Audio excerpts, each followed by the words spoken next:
あれ早いな。みんな来るの。めっちゃ早。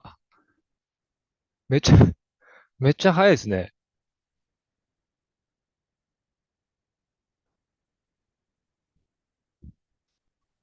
あ、こんにちは。待ってました。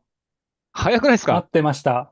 あのまだ本編始まる前っていうか、8時ぐらいからちょっと、あの本編開始しようと思って、いや、待ってました。ゆうさんそれまで、と同じぐらい待ってました。本当ですか？はい。あのなんていうか、ちょっと待ってくださいね。僕ね、カメラないんですよ。あ、そうなんですね。そう、カメラなくて、デスクトップで配信してるもんだから、音声だけ。音声だけの登場なんですよね。そ僕見えてます？う。見えてますよ。見えてるんだけど、こう配信に、乗るのかな？ちょっととりあえず画面あ、でもなんか 出してみましょう YouTube っか。てなってますね。YouTube で配信されてるのか見てみますね。あの、僕、配信初心者なんですよ。なんで、だいぶグダグダになる可能性非常に高いんですけど、申し訳ない。大丈夫です。で、そっか、ちょっと、誰か見てたら X の方に投稿してもらいます。URL がね、ちょっと僕が最初に設定したやつで配信できなくてうまく。いやー、たくみさんお OK。めでとう、見えてる見えてる見えてる見えてる。見えてます？ OK。はい。たくみさんおめでとうございます。ありがとうございます。ミキさんもおめでとうございます。いやー、なんか、一週間、ちょっとまだ夢から覚めないような感じで過ごしてるんですけど、そうですね。なんかでも早いですね。なんか終わってからなんか、もううん、金曜日っていう感じですよ。なんか。ね、なんか、時間が過ぎ去っていきました。あっという間でしたね。はうん、なんか、まだ気持ちの整理がつかなくて、い。うん。ちょっと怨念がまだ、ちょっと完全に消化し怨念が。 きるまで本まだ、当っすか？まだだ時間がってうん。ね、あれですもんね。だって年代別だって入所してるんで、もう怨念とかないんじゃないですか？去年いやいや、のリベンそう、ジはできそうですね。たんじゃないですか？怨念は多分解消できたんですけど、ちょっはい。とそのまだ、なんていうのかな、胃の中が消化不良なあ、感じ、消化しきれいや、てないというか。すごい。そんなストイックなんですか？いやすごいっすね。ー、でもね、今までずっとなんか、一年間、なんていうか、これ追い求めてただけに、もうどうしようみたいなどうしようみたいな感じですよね。いやー、そうっすね。ちょっとでも、もうここで話しちゃうと、ネタがね、始まってからのネタがなくなっちゃうかもしれないですけど、そうですね。まあ、ちょ、1年かけてきましたからね。そうなんですよ。まあ、ちょっと、配信のテストも兼ねて、はい。えーっと、ちょっと、この私の自己紹介から始まろうかなと思って、いいですね。いいですね。だらだらと、ちょっとはい。本編が始まる30分までの間、まだ30分にも、7時半にもなってないんだけどみあと1んな、分です。あと1分。あと1分ですよね。みんな大丈夫？多分1年間ずっと家族ほったらかしにしてトレーニングしてきて、ようやく富士昼終わったと思ったら、何配信参加してんのみたいな感じにならないかな。大丈夫ですかね。大丈夫じゃそう。ないですか。今、荒引さんが入ってますね。チャットに。荒引さん、ありがとうございます。荒引さん。そう。で、ちょっと私の、自分語りを少しだけ配信テストを兼ねてやっていくと、えっと、ふみきですと。はじめまして皆さんということですよね。多分、たくみさんとか、参加してくれた皆さんはもちろん知ってるわけですけど、参加してくれてる皆さんは知ってるわけですけど、で、この配信を今見てたりとか、アーカイブで見てる人とか、誰だこいつみたいな感じになると思うんでちょっと簡単に紹介をすると、41歳のサラリーマンですと、で、ちょっと子育ては卒業している状況にあって、東京の多摩地域にこの数年間は住んでますと。で、学生時代は、スポーツ、そうですね、小学校の時にちょっとバスケとか野球をちょろちょろっとかじったぐらいで、基本的にスポーツ経験ないですと。で、大学生の頃に太っちゃって、ちょっとダイエットしようと思って、ロードバイクをやり始めて、ちょっとダラダラ続けてますよ、みたいな。で、富士ヒル最初に参加したのは、これ、ポインター出るんだっけ？ちょっと待ってください。ポインター出るのかな？ポインターの出し方がわからない。まあいいや。あの、2008年に最初にどうやら富士ヒル出てたらしくて、でもね、これね、もうタイム残ってないんですよ。ランネットを見に行っても。ランネット見に行ってもタイム残ってなくて謎のタイムなんですけど、でもこれ24歳でしたと。で、そっから3年連続で出てて、一応2回目に75分台。で、2010年に一応シルバー取って、で、その後10年間ぐらいブランクがあって、で、2020年は、秋の富士ヒルってあったんですよね。9月とかにやったのかな。あれ、もう、コロナかなんかで遅れたやつでしたっけ？そうです、そうです。コロナの時に、6月はやれなくて、で、この日はなんか1000人ちょっとぐらいだったかな。もう、思想みたいな、思想よりも人少ないみたいな感じの状態で、もうガラガラの中をみんな自由に走るみたいな、そんな感じだったんですよね。で、翌年の2021年から普通に走れるようになって、久しぶりにシルバー、十何年ぐらいぶりにシルバー取って、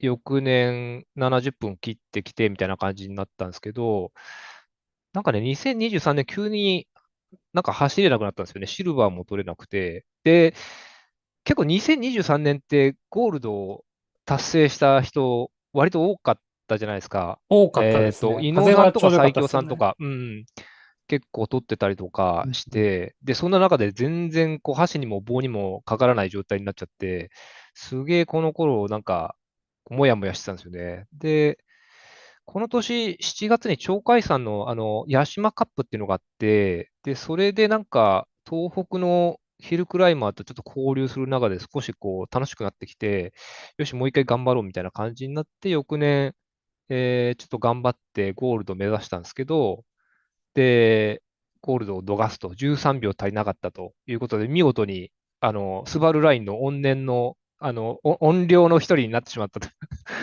いうことで、ゴールドを取るために、ちょっとどうしたらいいかなみたいなことを考えて、1年間過ごしてましたと。で、トレーニングはね、大体ね、年間7、800時間ぐらいやってて、多分ね、多いかな。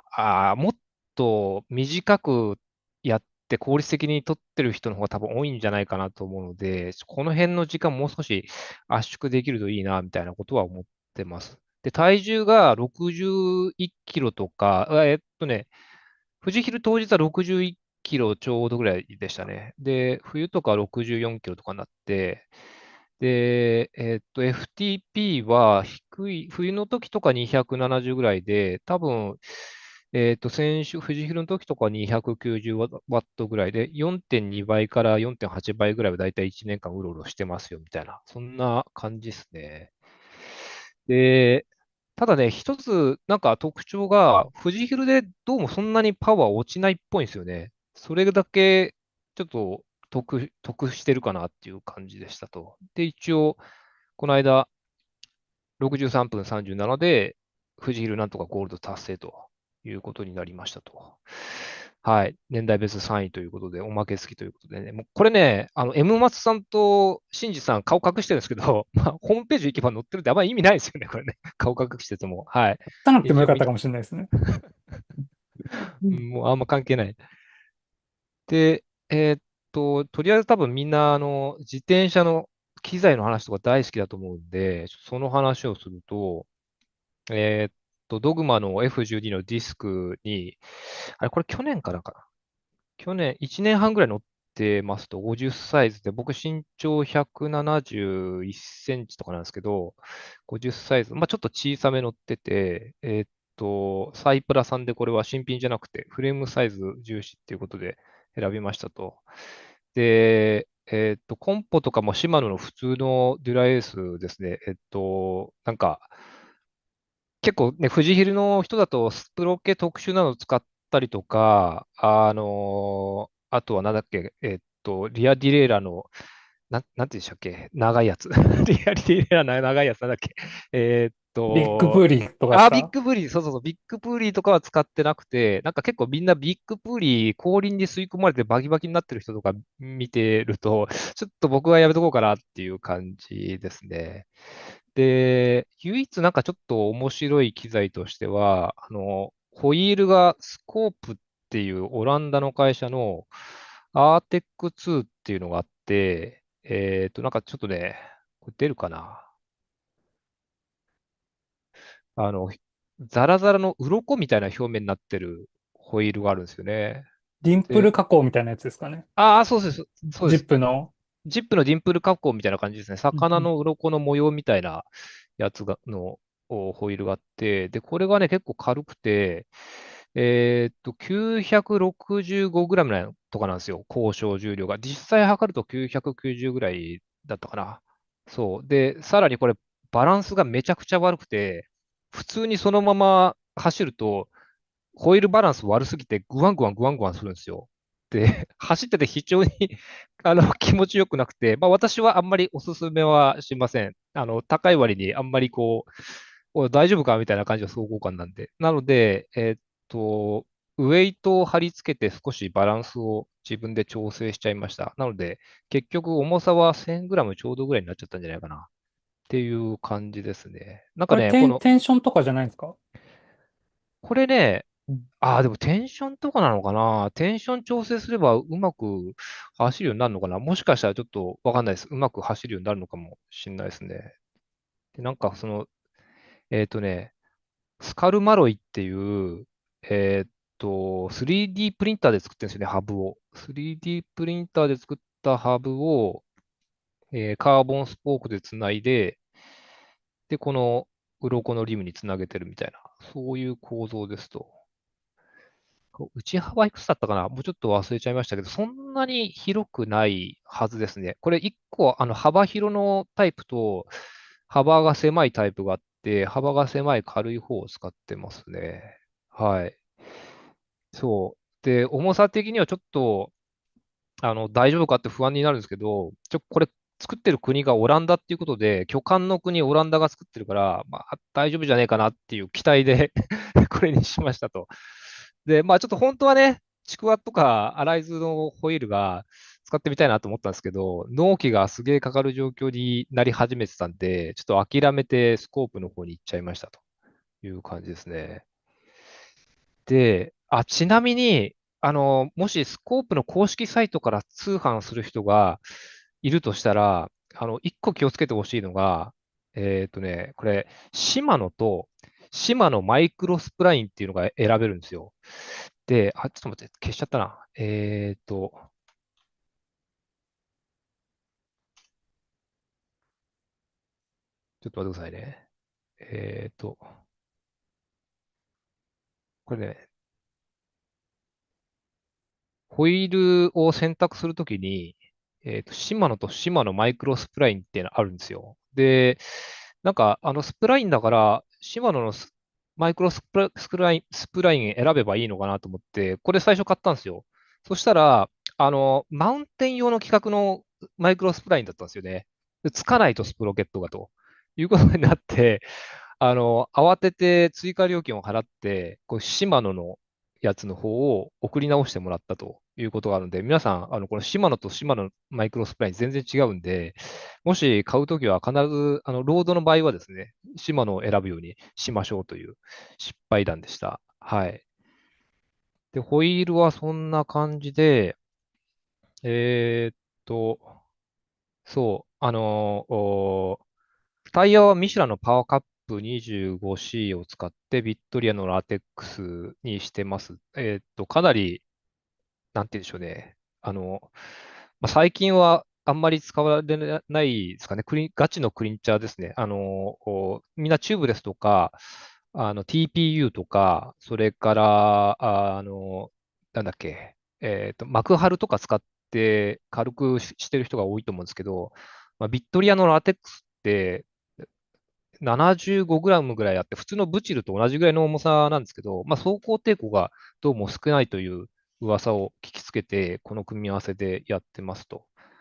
で、パワーメーターはエライリーの、これ確かタックミさんも同じでしたよね。同じです割とね。軽いやつ。で、100、ただ、あれですね、うん。僕はペダル足馬なんで、ああ、そっかそっか。クランクにはついてないんですよ。なるほど、なるほど。パはい。ワーメ、僕はシゲイのパワーメ、そのままついてきてるやつを使ってて、ギアは前が5034で、後ろが1130かな。基本的にというか、富士ヒルではインナーに落とすことはないですね。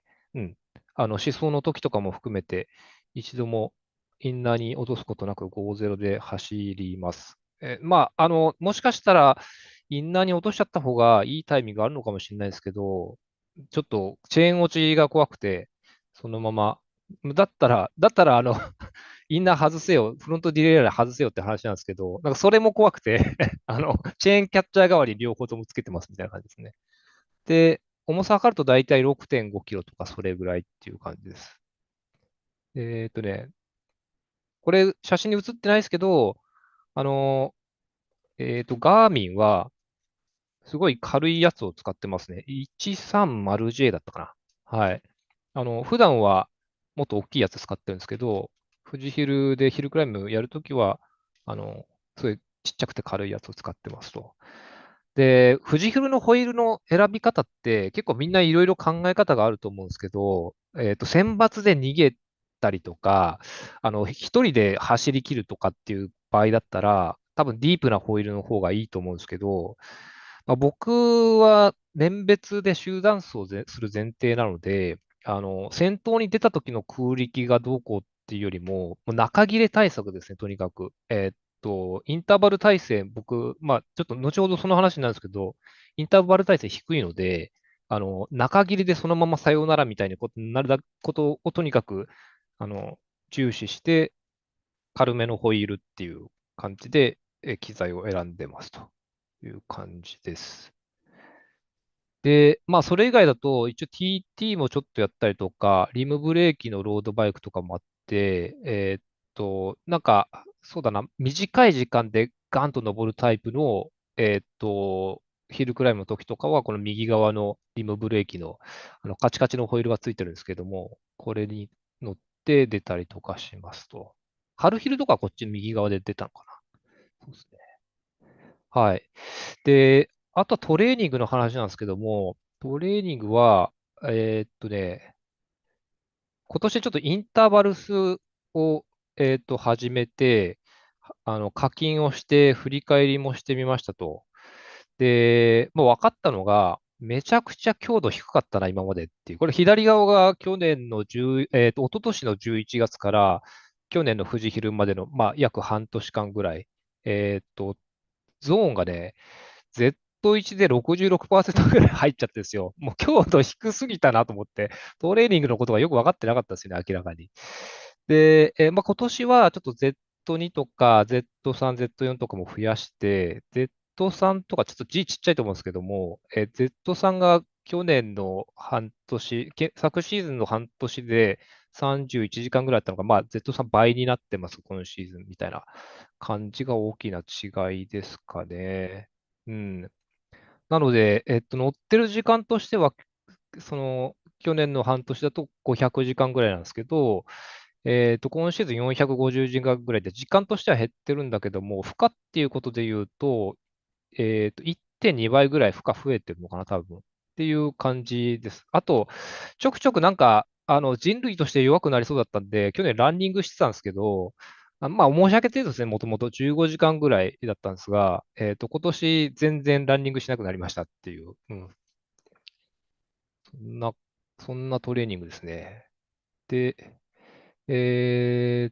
そうですね。で、今年のトレーニングの仕方としては、11月に早めにシーズンを始めてしまって、もう早めに一回追い込んじゃうんですね。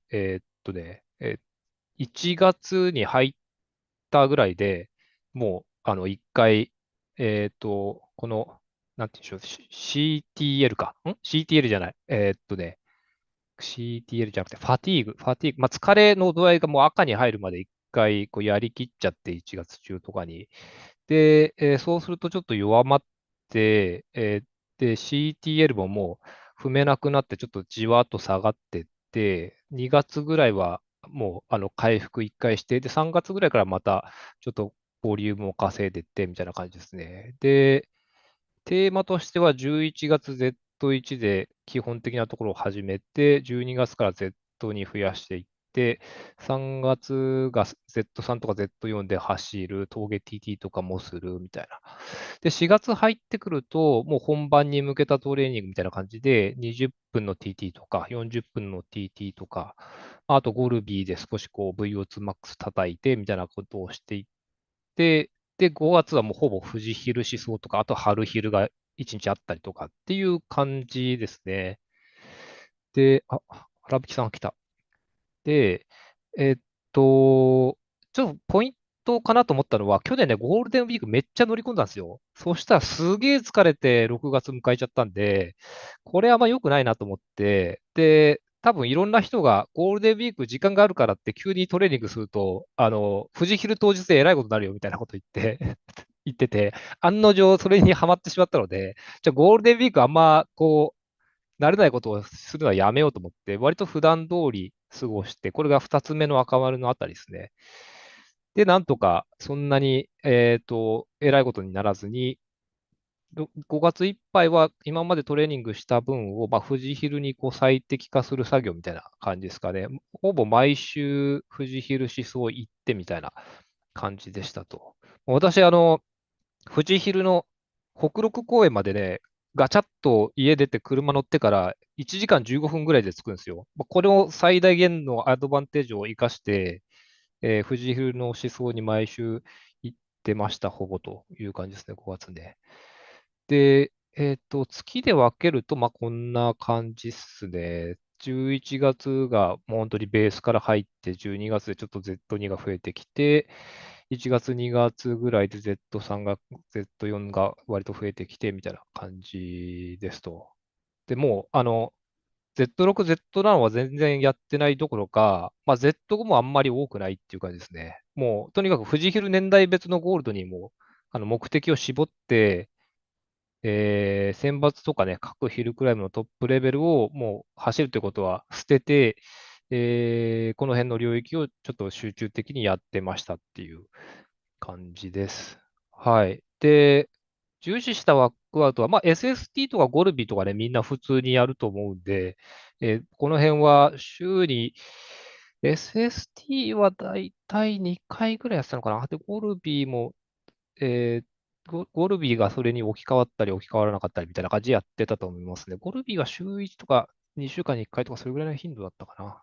で、えーっと、まあ、その辺はみんなやってると思うんですけど、ちょっと特にこう重要視したのが、20分ぐらいのワークアウトで、アットオーバーズってあるんですよ。これはね、FTP ぐらいで走り始めて、で、VO2max がちょこちょこ出てくるみたいな。多分ね、クリスクロスほとんどはやらないですけど、クリスクロスみたいな多分トレーニングだと思うんですよね。で、これとにかく富士ヒルの序盤の上り口で、ぐわっと上がるときに、こう、楽できるように、あのこの辺をこうちょっと強化しようと思ってやってましたと。結構ね、週2回で何週間も連続でやるっていうようなことがあったと思います。で、あと、右側の 2x2 ってやつは、VO2max と、Z5 と Z6 で1分ずつ走るのか。まあ、そんな、あーあー合計2分ぐらいのインターバルが計4回あるみたいな30分のワークアウトなんですけども、この辺中切れから必死になって追いつくみたいなイメージでやってましたというトレーニングを重視してました。はい。で、あとそうか。それ以外は外走るわけですけど、真冬の峠練習なんかっていうのが、まあ、それまではちょっともう寒いから嫌だな、みたいな。凍ってるし、みたいな感じだったんですけど、結構ね、日の出東京ヒルクライムの日の出ステージっていうのがあって、で、それで知り合った人とかが、一緒に走りましょうよみたいな、都民の森って、東京の多摩の人たちがよく行く、峠があるんですけど、そこを走りましょうみたいなみんな朝起きられないから、みんなで約束すればなんとかなるよね、みたいな感じでやり始めるようになって、そう。で、それがきっかけで、結構日の出ステージ走ったメンバーと、ほぼ毎週ってことないか、月1、月2ぐらいだったのかな。冬の間結構練習をして、ちゃんと外乗ると、外で峠の走ると、追い込むということをやってました。で、あとは、そうですね、お私 TT もちょっとやるので、富士ヒルのペース練習みたいなイメージで、3月に城里 TT の50キロっていうのがあるんで、これを、まあ、基本的に毎年出てるんですけどね、それをやってましたと。で、今年は割と早く走れて、それまで75分切れなかったのが72分台でゴールしたりとかっていう感じになりましたと。ですね。と、そう。TT だから、基本的にはベタで同じペースで走るんですけども、なんていうのかな。えーっと、ここもちろんドラフティングが禁止なので、前走ってる人ちょっと追い越さなくちゃいけない、グイって踏まなきゃいけないタイミングとかあるんで、それでどうしても多少ペースの上げ下げが生まれるのがちょっと富士ヒルっぽいなと思って、ちょうどいいトレーニングと思ってやってました。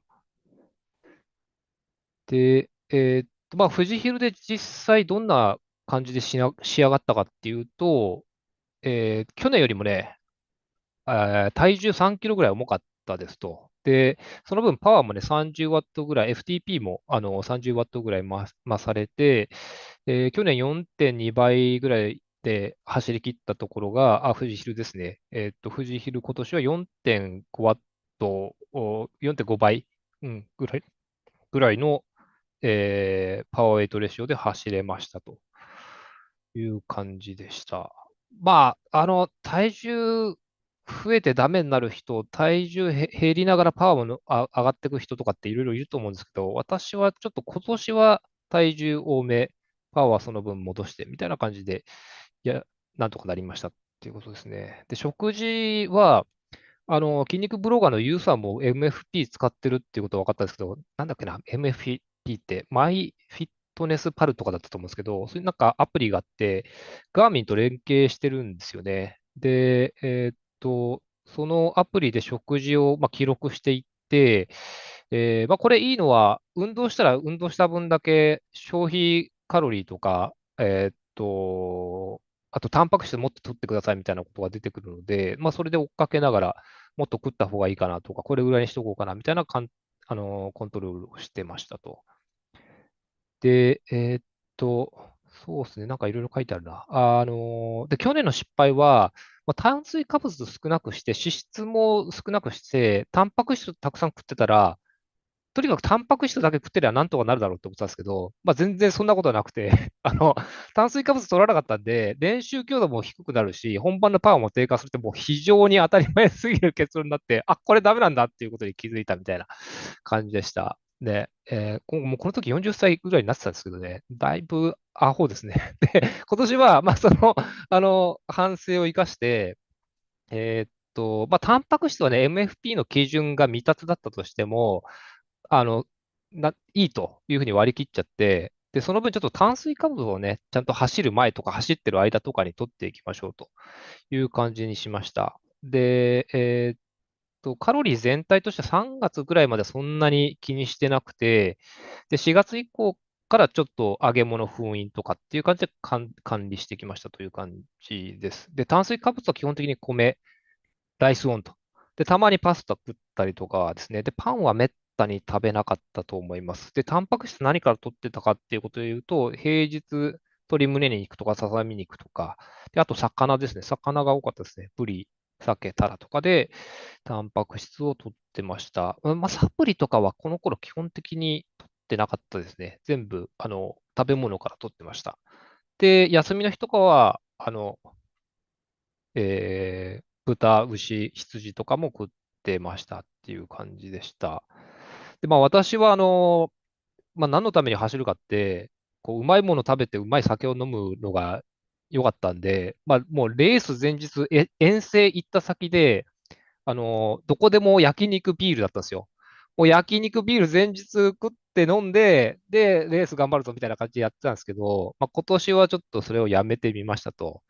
で、まあ、いろんな人が、まあ、前日消化悪いものを食わない方が良くないとか、まず酒飲まない方が良くないみたいな話になって、そうなのみんなそんな感じと思ってちょっとやめてみましたっていう。で、そう言われてみれば、まあ、対岸系を走った時とか、白里 TT200 キロのやつ走った時とかに、足かなりつったなっていう記憶があって、まあ、ちょっとこれ、もうちょっと前日の食事とか考えた方が良いのではっていうふうに思い始めましたと。いう感じですね。なんで、今年は、前日の酒はかなり我慢して、春昼の時も前日なぜかホテルにウェルカムドリンクが用意されてて、お酒飲み放題ですよみたいになったんですけど、もうこの時にかなり、ぐらつきました。かなり怪しかったんだけど、なんとか耐え切って、まあ、ここクリアしましたと。いう感じでした。はい。で、今年の富士昼飯はどうだったかっていうと、前日、こう、左側の、卵粥とかを、ドラッグストアで買い込んで、ホテルでチンして食べたりとか、まあ、これ、エスキさんっていう、今、静岡の方に住んでる、なんていうか、ゴールドの先輩の方がいて、まあ、たまに大会で一緒になったりとか、この間、思想も2週間前一緒、第4ウェーブだったんですけどね、思想も一緒に行った人が、ひたすらお粥食ってるみたいなことだったんで、よし、ちょっとこれ真似しようっていうのと、あと当日の補給とかは、アミノバイタル、これね、高崎の春日の時に、畳椅子2機からこれどうぞって言ってもらったやつとかを大事に取っておいて、当日飲んだりとかですね、走る直前ですね、もう、整列の時に飲んだりとかですね、とか、塩分のタブレットとか、あと、伊能さんがミトロング V をすごい進めてるっていう話を聞いて、ちょっとこれも1ヶ月間ぐらい使ってましたっていう感じですね。ちょっとどれだけ効果があったのかはわからないですけど、調子は少なくとも良かったですという感じですね。で、まあ、体重さっきちょっと言いましたけど、58キロぐらいしかなかった去年から、まあ、3キロぐらいちょっと増量してますよと。で、3月ぐらいまでかけてブワーっと体重増えて、で、3月ぐらいからちょっと体重落としてみたいな感じですね。で、パワーウェイトレシオも、まあ、3月ぐらいまでこう弱くて、減量とパワーの増加がちょうどカチッとはまって、最後4.8倍ぐらいとかになってたんだよな、確か。うん、そんなもんだと思いますと。はい。で、やっぱぼっちでは強くなれなかったんで、お布団峠ですね。冬のお布団峠をトレインの力で突破していくっていうスタイルですね。これがやっぱ良かったです。なので、一緒にこの真冬の富の森とかね、走ってくれた仲間には非常に感謝してますと。で、一方で、ちょっとさすがにこれ、単独でゴールドって無理じゃねって思い始めて、まあ、単独でゴールドを走ると、それこそ、ユーさんぐらいに強化していかないと無理だと思って、もうそこまで到達する見込みないなってことで気づき始めて、じゃあちょっと、それ以外の方法を取ろうっていう方法になりましたと。要はトレインをなんとか形成して、その力でゴールドを取るっていう方向性に、まあ、やっぱり、まあ、当たり前っちゃ当たり前なんですけど、シフトしていったと。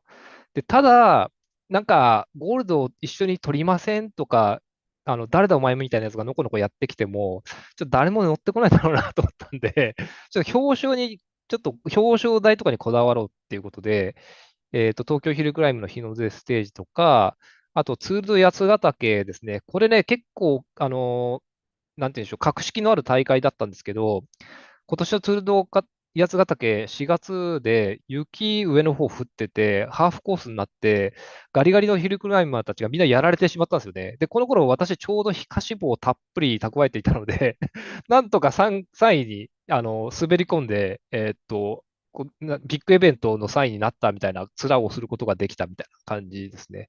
で、その後の日の出ステージでもまた表彰行って、で、この辺から減量もちょっとうまく回ってきて、春昼で、春昼の表彰って8位までなんですけど、なんとか7位に滑り込むことができて、伊能さんに、文木さん入賞してるよみたいな、フルーツもらえるよとか言われて、マジっすかと思って表彰状もらえることができたという感じですね。なので、こういったヒルクライムにいろいろ参加して、表彰に食い込んで、横のつながりもね、この間の表彰でも一緒でしたね、みたいな感じで、横のつながりとかもできて、強い人となんか知り合えることができたという感じで、こうやって、富士ヒルモンスター、略して富士モンを片っ端からこうゲットしていく旅が、始まってたんですけど、一方で強すぎてゲットできない、ちょっとマスターボール持ってないんで、このね、八ヶ岳の1位のね、N 岩さんっていう人がいるんですけど、この人ね、この人、マジ強くて、僕ら40代前半で鶴戸八ヶ岳走り始めたんですけど、前に、2分前に30代がスタートしてるんですよ。で、30代の、集団、荒引さんとか、堀井さんとかいたんですけど、その集団に、この N 岩さん2分後スタートなのに追いついちゃったんですよね。結構化け物なんですよ。で、今回も、富士ヒル61分でゴールして、年代別で優勝したのかな。なので、ちょっと、この人をゲットするのは諦めました。ちょっと、とてもじゃないけど、これ、マスターボール俺持ってねえなと思って、ハイパーボールぐらいだったんで、ちょっと、もうゲットに失敗だなっていう感じでしたね。ゲットする気もちょっと、もう起きないぐらい、申し訳ないぐらい、ちょっと強い人だったんですけど、でも結構やっぱり、表彰台ネットワークみたいな感じを少し作ることができて、割と、なんて言うんでしょうね。あの、これは功を奏したかなという感じでした。で、アベンジャーズ招集につながるという感じですね。はい。8時、ちゃんと8時ぐらいになった。8時2分とかになった。はい。これ皆さん、あれかな、ミュート解除は、あれかな、みんな解除したら喋ってくれるのかな。来ましたね。来ました。こんにちは。こんばんは。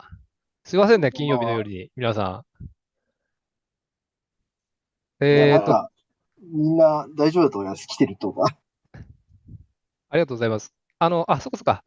切ってる人はちょっと今喋れないみたいな感じなのかな。はい。喋れる人は喋ってくださいということで。なんか、犬尾さん、エンドゲーム、真相について早いみたいなコメント来てるんで、もう、その辺の話にちょっとね、行きたいなと思いますと。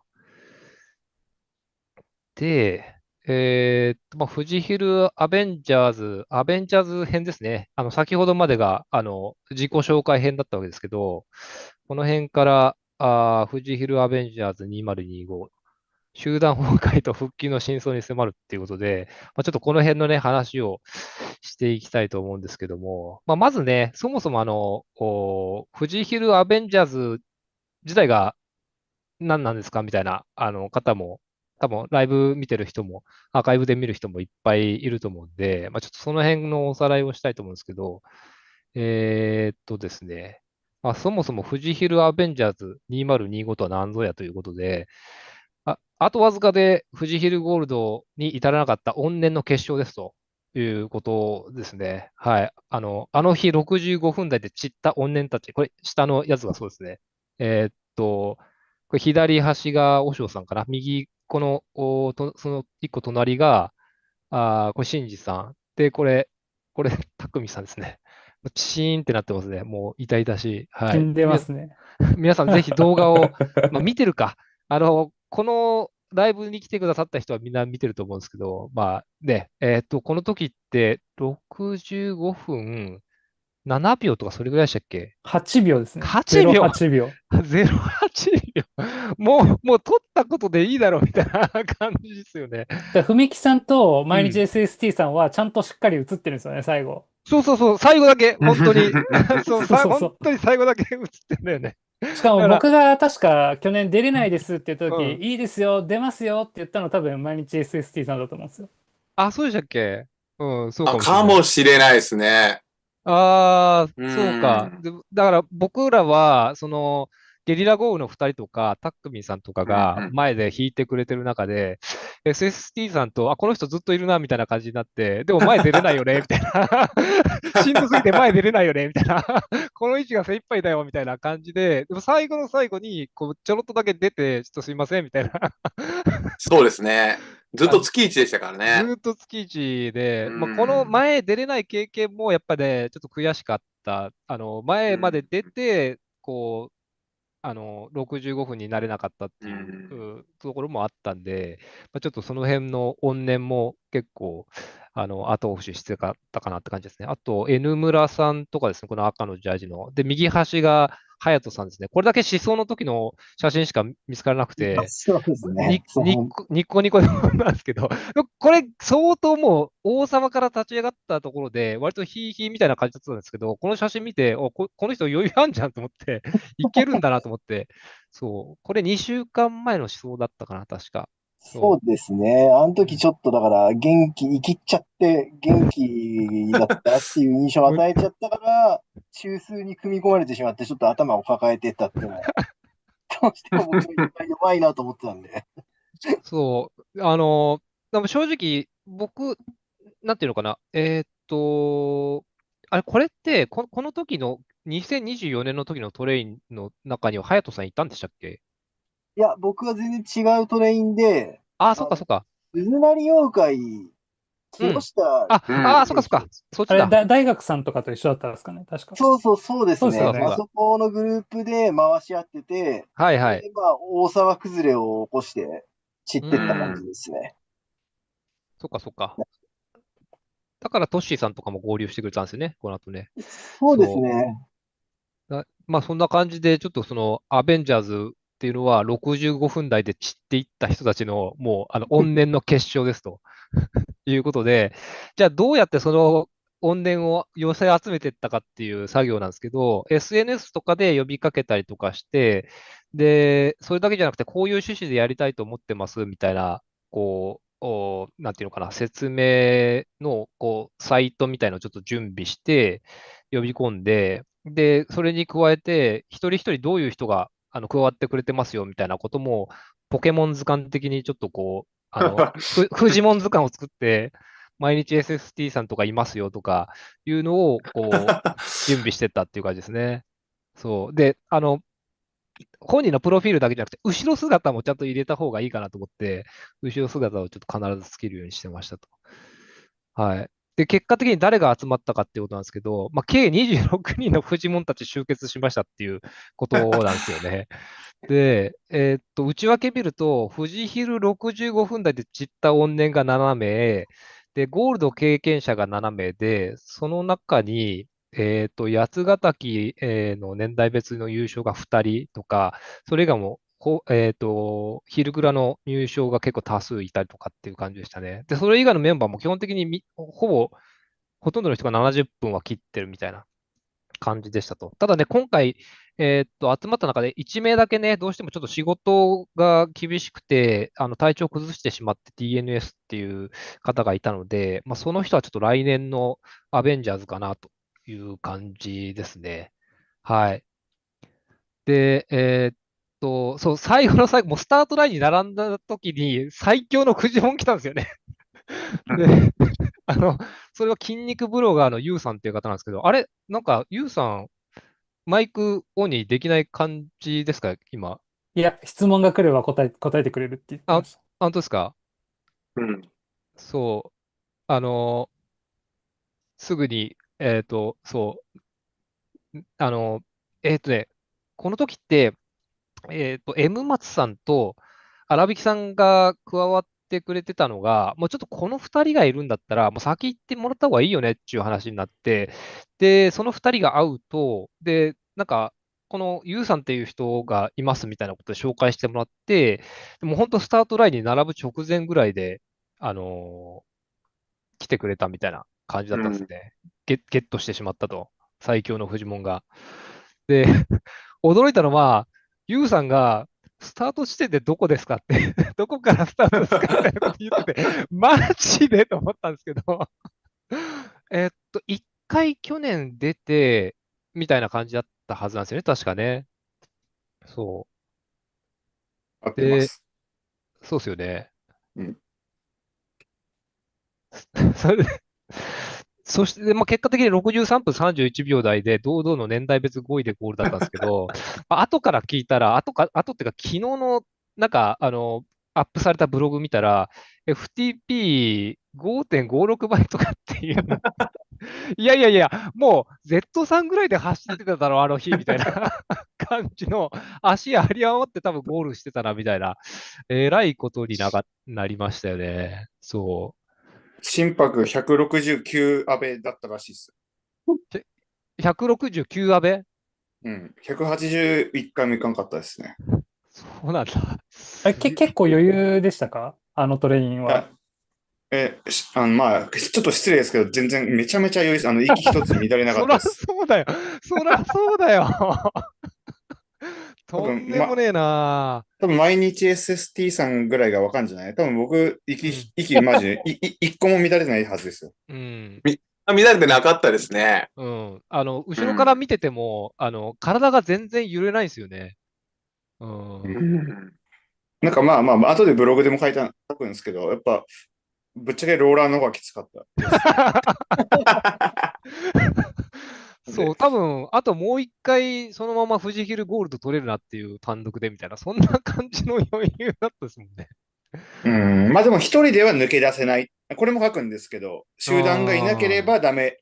一人では多分集団に巻き込まれてタイムが落ちるんで、その難しいところ、そのギアがすごい微妙なところをずっとせめぎ合ってたなって感じです。で、前の2人にジョインできたかもしれないが、それは今の結果であって、スタートが分かんない僕にはそれは無理ですとって判断しました。まあ、そのまま野生で走り出しても、荒引さんといい勝負ができた気がするけど。まあ、そうです。僕はそこまであれなんですよ。結構僕も狡猾なんで、ずる賢いんで、そういうことはやらないんで、なるほど。まあ、そこは乗り倉で彼をぶち殺そうかなと思って。ユウさんって年代何歳なんですか？ 38だから。はい。30代。マジですか？じゃあ、はい、マジか。ゆさん、乗鞍もうエントリーしてるんですか、今年。はい、もうエントリーした即日エントリーしました。マジっすか？それはすごい。別にクライマーじゃないんで、僕は。でも、いやいや、本当はヤクライっていうグラベルイベントがあるんですけど、そっちが来年 UCI 化されるんですけど、一応僕はグラベルではかなり強いんで、グラベルの方が主戦場なんで。まあ。なんで、本当はそれにエントリーしなきゃいけなかったんですけど、まあ、尊敬する先輩が、乗鞍行くぞって言うから、ポチっただけ。それは面白いことになるな。もう、私は低みの見物を、決め込むので、年代別ってことですか？じゃあ、ゆうさん。何にエントリーしたかも忘れました。そんなことあります。そんなことあります。全然あんま覚えてないですけど、まあ、そうですね。とりあえず、ドラフティングが効かないレースだと思うんで、確かに最初から逃げます。だから、まあ、それが一番効率いい可能性ありますもんね。まあ、犬尾さんとかも 5.5 倍は選抜出ろしみたいなこと書いてますね。そうだよな。年代別で敵が出てくるイメージがもう湧かないですもんね。まあ、そこに合うのか、フィジカルがじゃあ、今 5.5 倍だが、そこに合うのかは分からない。本当に 5.5 倍が、乗鞍に行くかは分からないですけど、なるほど。でも逃げます。もう、そっちは取りに行きます。別に、みたいなレースをします。楽しいじゃないですか。いやー、楽しいですね。ワクワクしますね。いや、これ年代別だったらマジで、ついていきます。本当。自分今回、正直、多分この人出るだろうなって優勝候補の人一人頭に浮かんでるんですよ。あえて言わないですけど。で、その人に勝つんだったら、ネットタイムでもう後ろの方からぶち抜いてって、追いついてぶち抜こうって思ったんですけど、ユウさんがそう言うんだったらもうユウさんと一緒に先頭でバチバチやって死のうかなと思います。それでいいと思う。まあ、僕は富士ヒルもちょっと、そうね、今回はこう誘っていただいた身分なんであれなんですけど、僕は9月に大滝ってグラベルのレースがあるんで、そっちで優勝したいんで、今、成長過程に富士ヒルはなるほど。言ってるんで、なるほどな。目標はちょっと違くて、ちょっとやっぱクライマーじゃないんで僕は。でももう乗鞍は富士ヒルの2週間前なんで、富士ヒルじゃない、大竹の2週間前なんで、うんうんもう仕上げないとダメなんで、なるほど。そこはもう散ってもいいからマジで本気で行くみたいな。いやー、これは楽しみだな。でもその実績をアベンジャーズさんたちが解除していただいたなと思いました。あ、なるほど。富士ヒルゴールド解除みたいな。はい、苦手なジャンルで、その当日入れてもらって、結局その集団を牽引する、牽引するのも大事だし、うん。僕からしたら勝手によくわかんないやつが、こう場を荒らしに来てるかもしれないじゃないですか。まあまあなんで、まあ。そうです、そうです。紹介されたとって知らねえやつだしって。で、集団をこう見初めるっていうのも大事なんで、ロードレース的な観点だと。なるほど。引いて、誰か、こいつに利があればついていくっていうのがうん。当然あるじゃないですか。そうですねはいはい。ゴールドを取るっていう目標だったんで、うん。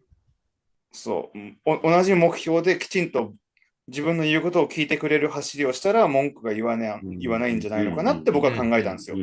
なるほど。場を荒らさないっていうのも、含めながら、やっぱりと言いつつ自分にメリットを感じてもらわないと誰もついてこないんで、ああ、まあ、ちょっとそういう意味では、レベルは全然違うんですけど、発想はなんか自分と近いところがあるような気がしますね。なるほど合ってます。な。合ってます。フジモンをゲットしていくっていう、はい。ゲームをずっとやってたんですけど、僕の場合当日参加なんで、フジモンを全員取り込むっていうゲームをしたのかなと思ってますよ。そういうことですね。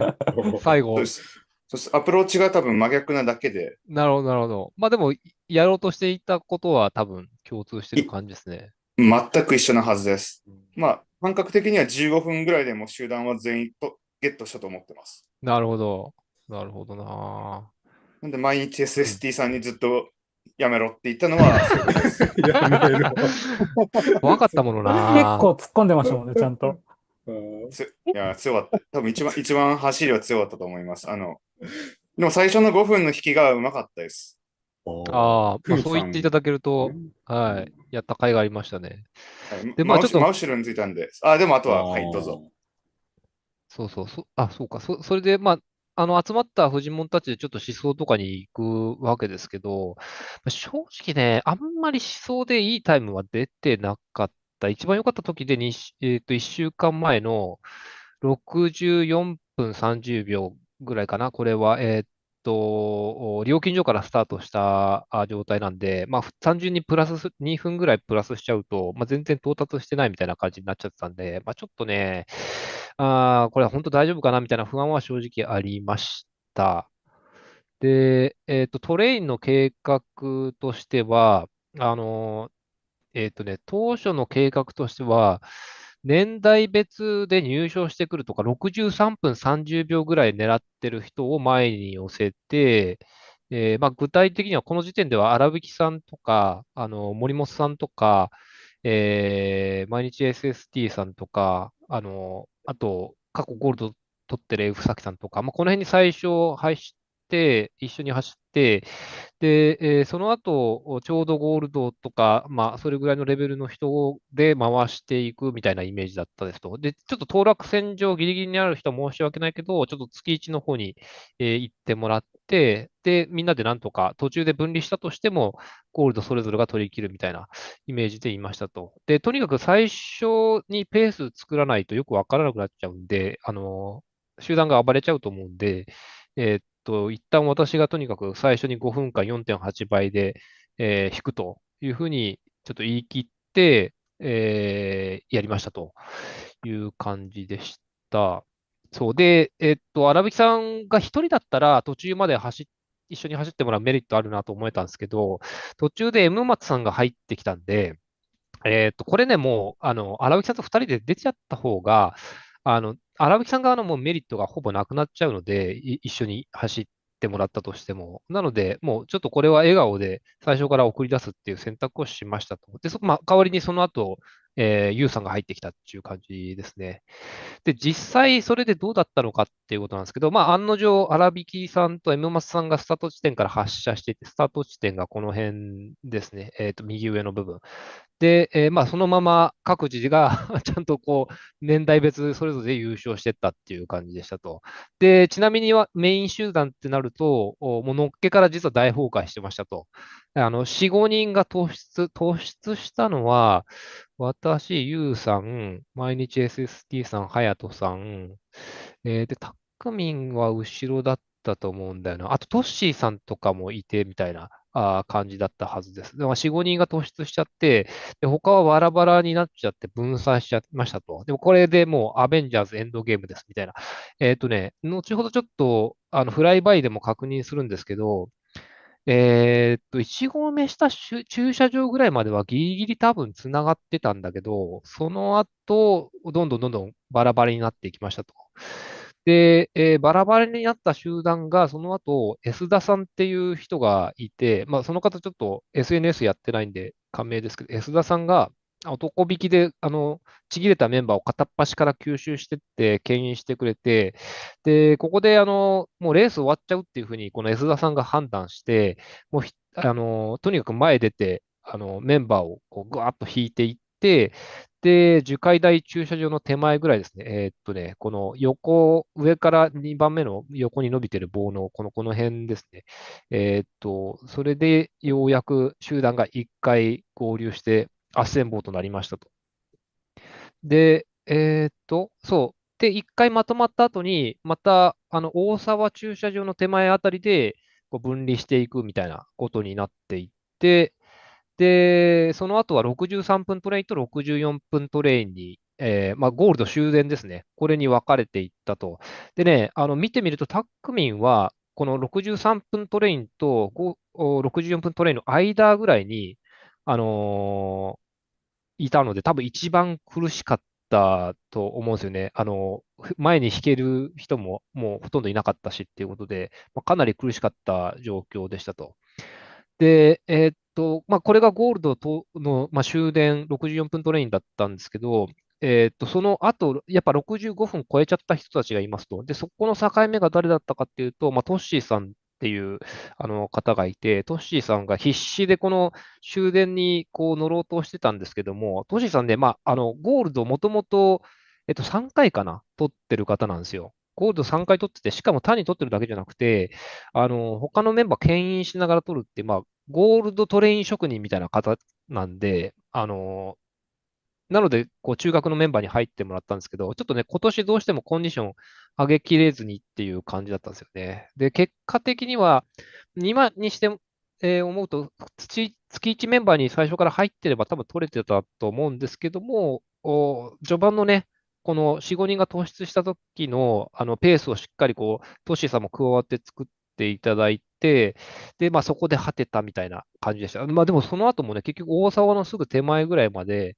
ゴールド終電にギリギリ乗りかかってるみたいな感じだったんですけども、その後、奥庭から、先は、一気に風を受けてタイムを失って66分台ぐらいで、ゴールだったのかな。まあ、やっぱりそのトッシーさんと終電の間が完全にそのゴールドの分かれ目だったかなという感じでした。で、結果的に26名中、DNS1 名いましたけども、13名がゴールド獲得したと。で、まあ、今、やっぱ悔やまれるのは序盤の崩壊がなければもうちょっとゴールド取れたのかなっていう感じもするし、やっぱりあの集団20何人超えてて、ずっと最後まで行くのは無理だしとか、まあでもちょっとやっぱ崩壊早すぎたかなとか、まあちょっとその辺が今、もやもやしてる感じはありますね。はい。取れたのはハッピーだったけど、なんかもうちょっと取れた人がいてもおかしくなかったなっていう感じもありますと。はい。で、こっからがですね、本編ですね。ついに、すいません。お待たせしました。割と長く喋っちゃったな。集団はどこで崩壊して、どこで再結集したのかっていうのを、ちょっとこの後、検証してみたいと思いますということで、ですね、あの、これちょっと皆さんの動画を拝借しながら、あとフライバイも表示しながら、ちょっと検証してみたいと思いますと。すごいですね、この。これすごいですね。で、これでスタートしたかな？こんな感じかな？あ、これまだだ。右上がタクミンの動画です。で、右下がタクトさんって63分でゴールした一つ。大勢でのがタクトさんのやつかしら。で、あとは、もじゃさんの動画が入って、終電のシムカップさんの動画が入ってくるっていう感じですね。うん。で、この辺はかなり、ペースを落として、まあ、全体がもともとすごい遅かったですけども、あの、なんていうか、前に少しこう人が行っちゃってもらって、それにぐわーっと追いつくような感じがいいだろうなと思って、すごくペースを緩めてるところですね。もう止まりそうな感じっていうか、もうブレーキちょいちょいかけながらみたいな感じだったと思います。で、まあ、フライバイあんま見たことない人、ちょっとあれかもしれないですけど、こんな感じで、そのストラバの機能で、まあ、フライバイ公開していいよっていう設定にしてる人だけこんな感じで出てきてますというやつですね。で、先頭がこれ、私、で、ハヤトさんとか、トッシーさんとか、これ誰だ？タクトさんとか、モジャさんとか、これ誰だ？あ、林さんとかですね。そう。が、今、フライバイに表示されてますと。まあ、これ、ちゃんと同期取ってないんで、微妙にタイムギャップがそれぞれの動画とフライバイであると思うんですが、途中でちょっと気づいたら、ちょいちょい止めたりとかしながらやってみたいと思いますと。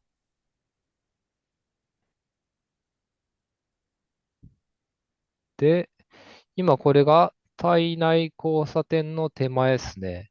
多分この辺で、ユウさん、あそこ曲がったら、ゴールじゃない、スタート地点ありますよ、みたいなことを、多分隣で言ってますね。そうですね、マジでわからんかったもん。最強すぎる。で、ちょっとフライバイ早いな、これ。そろそろコーナーを立ち上がる感じかな。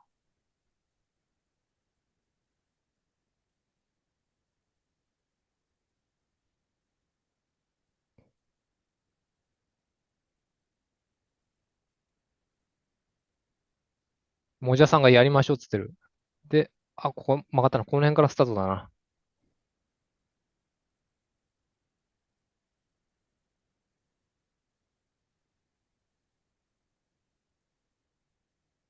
このためにわざわざ YouTube プレミアム入っちゃいましたからね。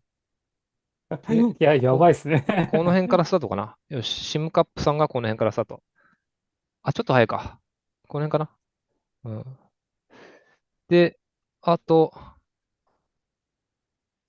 荒引さんがスタートしてるみたいな。で、荒引さんの動画はちょっと借りるんですけど、もう基本的にこのまま、ずっと、3人旅、4人旅なんで、もう、あんまりごめんなあんさい。まり参考にならないんで、映るいいですよ。ことは映さなくて、ないと思います。映さなくていいです。そうで大丈夫です。荒引さんの動画で言うと、今、ちょうど先頭に立ってみたいな感じですね。はいで、この辺から始まっていくと。で、フライバイで見ると、そう、まだこの辺までは一緒なんですよね。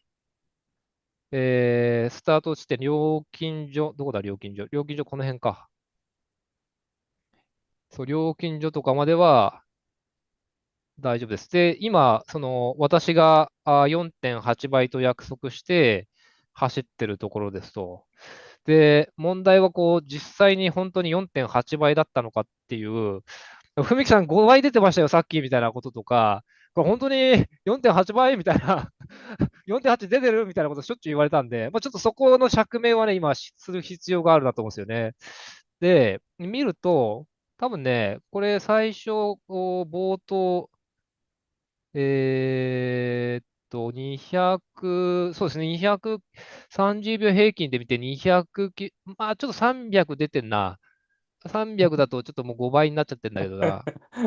いや、いやいや、そんなに出てったのはそんなに長くなかったはず。まあでも、ちょいちょい300は出てでも、んな。多分あれですね、集団効果があるんで、集団効果がある中のうん。5倍とかだと、結構、後ろはインターバルかかって、結構きつかったですね。これ、これだってもう、それだって空いてますもん、だって。これ結構出てんな、やっぱ。出てますよ、やばい。で、もうこれここで一瞬答え、いや、そんで、なんか、スタートから7分ぐらい経ってから、さらにあもう5.2大山さんがちぎれてるもん、これ。倍とか出てんな。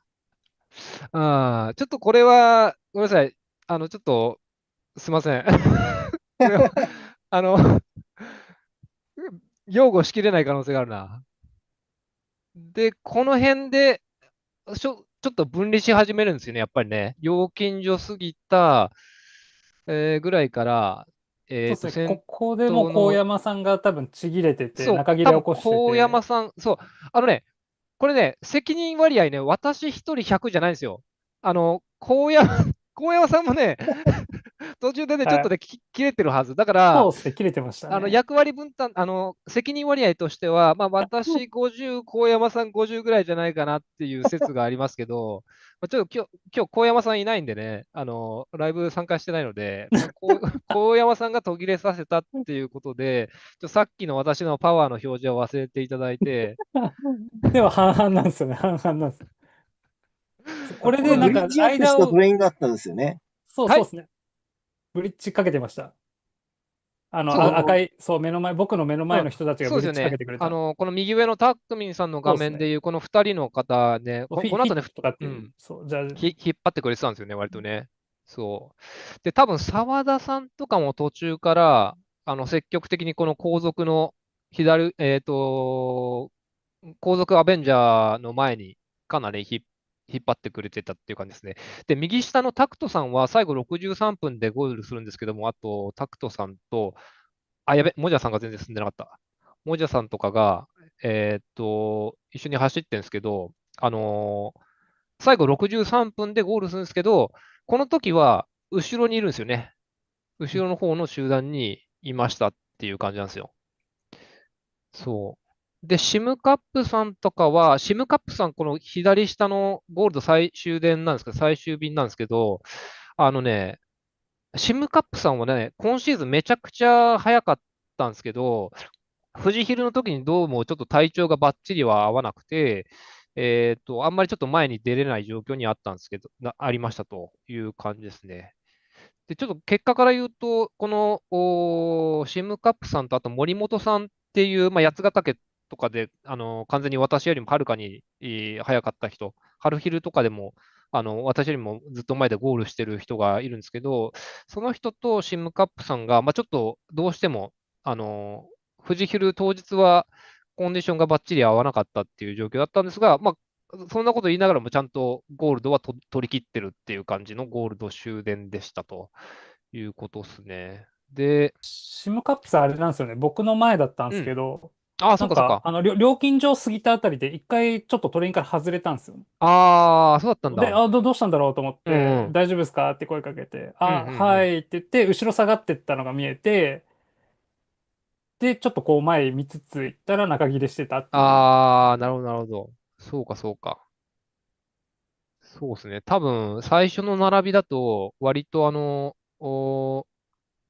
シムカップさん前の方に行ってもらってたとは思うんですけど、この日はどうしてもちょっと、で、左下に出てきましたね。責任割合50%の、高山さん、ライスオンジャージ。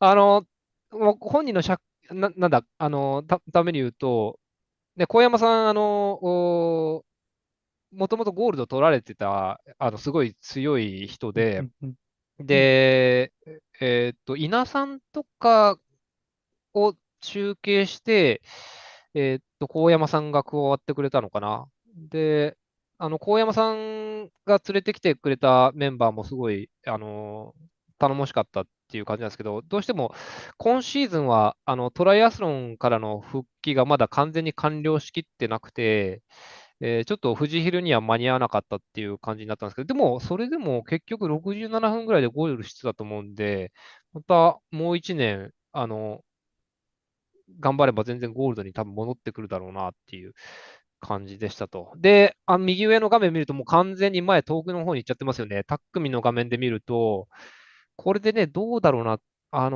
多分20秒ぐらい離れ始めてると思うんですいや、よね、きっと10ね。秒ぐらいでした10ね。秒ぐらいかな。はい。これだと10秒ぐらいか。そうですね。そうですね。この後ね、多分さらに差が開いちゃうんですよね、多分ね。うん。後ろは見えてるんだけども、先頭がね、どんどん先に行っちゃって、差が実は、あの、どんどん広がり始めてるタイミングが今この辺ですね。で、先頭はね、割と落ち着いて回してたんですよ。なんですけど、僕が最初5分引き終わって、入るところ見つけようとしたら、もうちょっと誰もいなくて、隼人さんの後ろとかについたのかな。もう4、5人しかいないじゃんみたいな感じになってて、ちょっとパニックになってますね。どうしたどうしたみたいな。これ待つべきなのか、そのまま行くべきなのかみたいな感じになってましたね。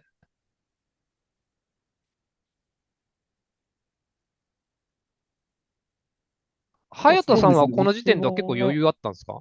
全然。この時は、やべえ強度だけど、11合目下が終われば、シャドウが下がるかうんら、うん。多少後ろで休めるようになるなと思ってはいはいはい。たんで、うん。歯を食いしばってた状態でしたね。なるほど、なるほど。なので、結果的にその後は楽になったんですけれども、うん。やっぱりそのワンローテ終わった時に、完全に文木さんと同じ感想で、あれ、うんうん。もうこれ、俺より後ろがいないんだけどって状態になって、結構パニックあになりましたよね、いや、めっちゃこの時ね。パニックりました。自分にかかってくる負担割合がめちゃくちゃ増えるなっていう。そうなんだよな。で、一なんだ番よなーとか雑魚であるはずの僕はやばいじゃんっていう感じでしたね。かなりパニックでした。ああ、そ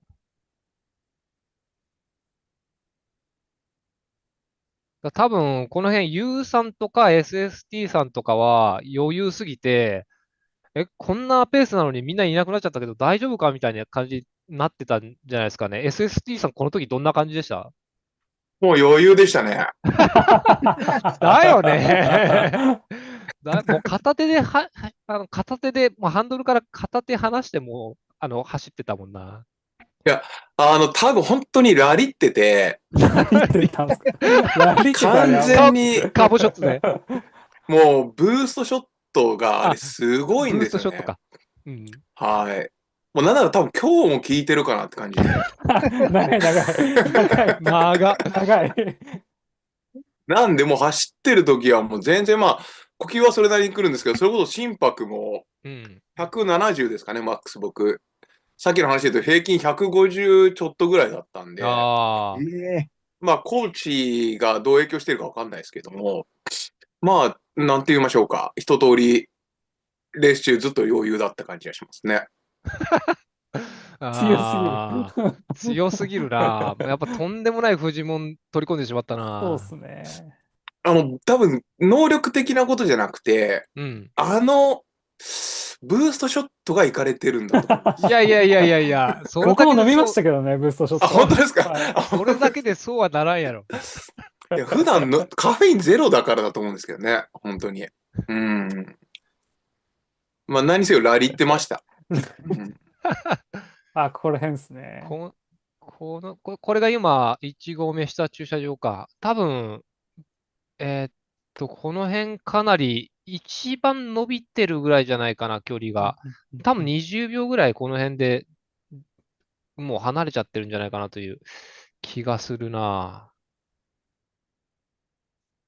そう。もう先頭はちょっと、あれですね。もう先頭というか、踏切集団はちょっともう見えないですね。で、ちなみに一方その頃、荒引さんはというと、もうどこ走ってるかわかんねえな、これ。どこ走ってるかわかんねえ、もう。もう遥か彼方先です。はるか彼方先違うレースしてる。何が起きてる意味わかんない。別の世界線に来てますね。の？もう思想みたいな。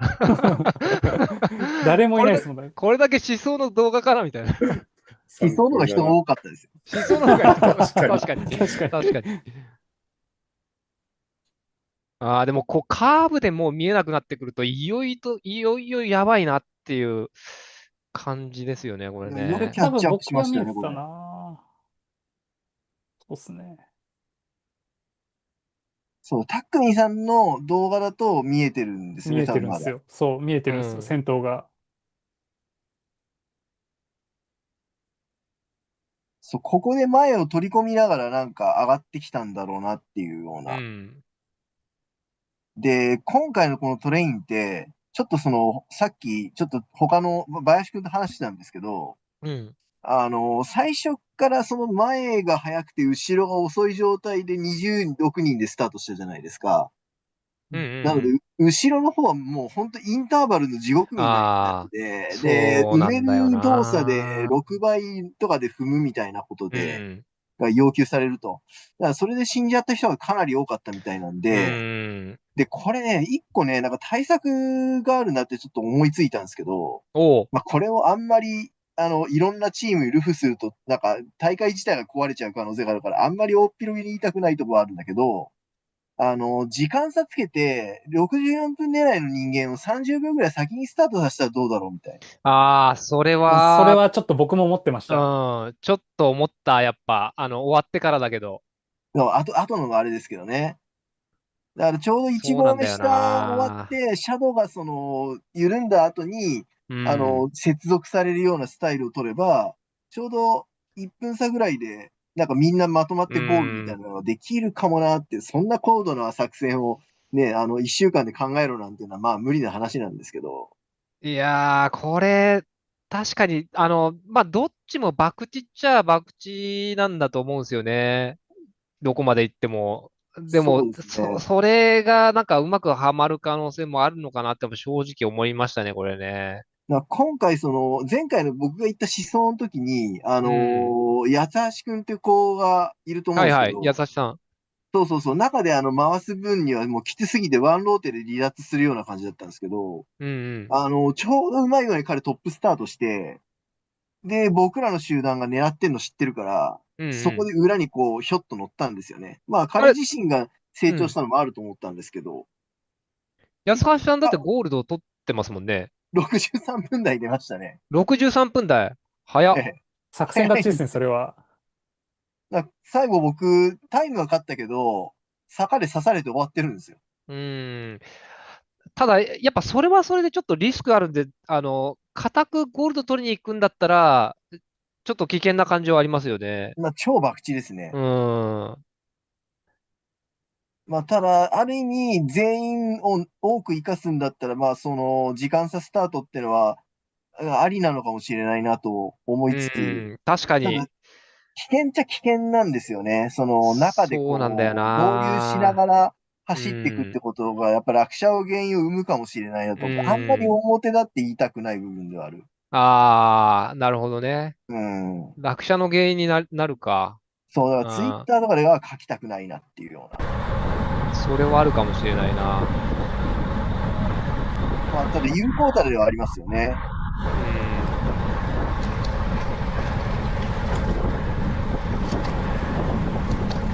ただ、一回やってみたいですね、その作戦もね。年間に1回しかできないですからね。でもなんか64分台と、なんか63分台と、なんかゴールド狙いはやっぱりなんかうん。結構差がありすぎて、そうなんですね、やっぱね。改めてこうやって一緒に走ってみると。で、やっぱり本当にそれぞれのコンディションも当日になってみないとわからないから、前日にやっぱり、前日までにトレイの順番ガチガチに決めたとて、やっぱ限界あるなっていう感じはしますね。小野木さんこれ音声が切れます切れないですか？音声が出ない。あ、いあ、や、本当に。音声が結構出ローてる。ドノイズがすごいしてる。そう、ロードバイクの音声が。ロードバイクの音声が、ちょっとボリュームを下げつまり動た方がいいのかな。画をミュートした方がいいってこあ、そうそうそう。と。あ、そう動画ですね、ミュートしていそうそうそう。ただければ。はい。これぐらいにした方がいいですか。失礼しました。でもあれ、ふみきさんすごいっすよね。なんか、事前にみんなのタイムとかをリサーチして、うん。ちゃんと順番決めてっていうの、かなり時間かかったんじゃないですか、あれ。まあでもね、普段から人の、ストーカーしまくってるから、スタバとか大会の結果とかで。みんなしないの？やります。やるでしょ。全然やらないんですけど。えやる。やらないですね。やらないんだ。強者は違うな、やっぱり。僕も全くね、自分のことしか見ないです。興味ないもんね、全然。自分が一番だから。いや、すごいと思います。何十人もまとめるって。さすが。いや、すごい、これは。ただ、なんて言うんだろう、その大会とかで、自分と近い人とかって、意外と限られてるじゃないですか。自分よりずっと早い人チェックしてもしょうがないし、いつも自分とそのギリギリ年代別の表情の着順で絡みそうだなみたいな人だけ見るっていう感じですね。で、それで言うと、今回、やっぱ富士ヒルゴールドになる人たちは、全然見たことないみたいな人ってそんなにいなかったはずで、もともと知ってたけど、ちょっと話すきっかけが今までなかったなみたいな感じでしたね。多分、まあ、レベルは違うんだけど、荒引さんとかもそんな感じで M 松さんに声かけたんじゃないかな。今回きっかけに。結構ちょくちょく名前見てたけど、みたいな。もともと2023年の乗りクラの時に同じウェブで走ってて、レベル的にはだいたい自分と同じか以上かなっていうのは分かってたんで、はいはい。で、まあ、ハリヒルとかもだいたい同じぐらいのタイムだったんで、今回声かけて、まあ、行きましょうっていう感じですね。なるほど。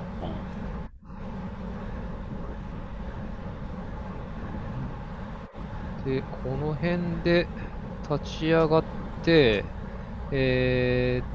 風向きがちょっと追い風になってくるのかな、この辺で。ここら辺から追い風でしたね。ここら辺から一回追い風になるんですよね、きっとね。そうですよね。で、シャドウもちょっと緩む区間と、まあちょっときつくなるところが交互に入れ替わってみたいな。これもうちょっとで落車のところですね。そうですね。このちょっと後ぐらいかな。もうタクミンさん結構もう上がってますね、ここで。はい。もう先頭見えてんのか、タクミンさん。もうちょっとで先頭ですかね。だからこの辺からもうすでに合流し始めてるんだ。ね。かなり揃ってますもんね、この辺でね、すでに。そうか。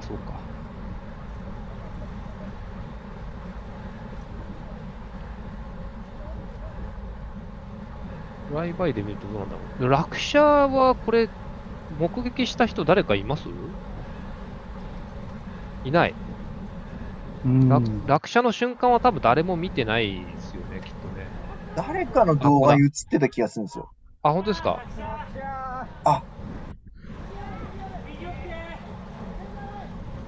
なんかフィットの、さっき僕が聞いてもらってた2人がなんか結構落車して、この2人ですね。そうですね、あの2人が、立っちゃってましたもんね。どうしても、ね、勝負かかってるんで、ゴールドかかってるんで、こういうことどうしても出てきちゃいますよね。僕結構毎年落車に遭遇するんですよね。2年、3年でぐらい、なんか近くで落車が起こってて。動画で見て普通に思うんですけど、やっぱ、車軸っていうか、普通にローテーション全然ダメっていうか、走る場面の車間距離だなってずっと思いますね。みんなあんまりヒルクライマーなんで、ローテーションとか経験が少ないですよね。ドラフティングとかじゃなくて、走る斜めの位置にいるんで、それは落車するよねって。肩がぶつかる分にはいいんですけど、タイヤが入っちゃうんで、こういう世界線するんだって思って、とりあえず自己乱合と声かけようって思ってましたね、ここ。なるほど。そんだけ、それにうるさいやつらがいるんで、とりあえず黙れって言ってましたね。タクミさん先頭出てきた。そうですね、僕はそうですね。すごい。こ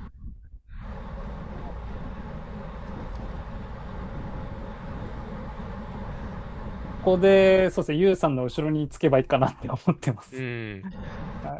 もうなんか、隼人さんと俺とか、もう肩揺れまくってるけど、微動だにしないもんな、紫色のす人。ごいですね。安定してるんですよ、後ろからサイクリングやってるね。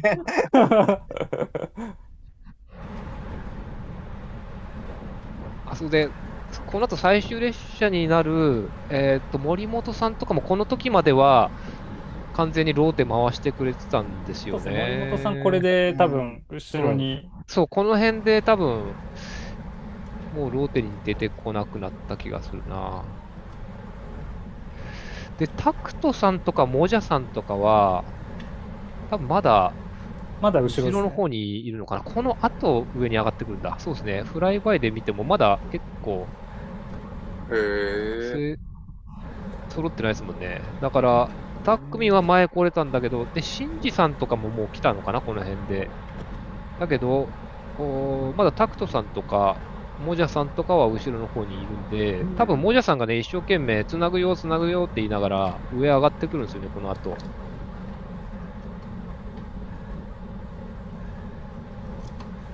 これはこれでかなりモジャさんも足使ってるはず。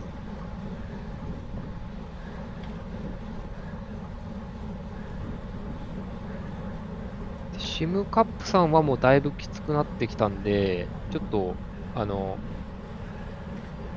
前に上がるっていうよりも耐えるみたいな展開になってますね。伊能さんから舗装路ならユウさんの体幹が揺れる要素がないって書いてるんですよ。そりゃそうっすよね。そらそうだ。揺れようがないみたいな。もう全然きつさを感じないもんな、後ろから見てて。なんか、ちょっと本人目の前にして言うのもあれですけど、憎たらしいですね。これだけ余裕だと。こっちはこんなにヒーヒー言いながら走ってんのにさ、みたいな。後ろでこう、ぬくぬく過ごさせていただいたんで、本当はね、ドラフティングの恩恵を受けただけですよ。いやいやいやいやいや、そらだって5.56倍あったら、そらぬるいでしょうよ。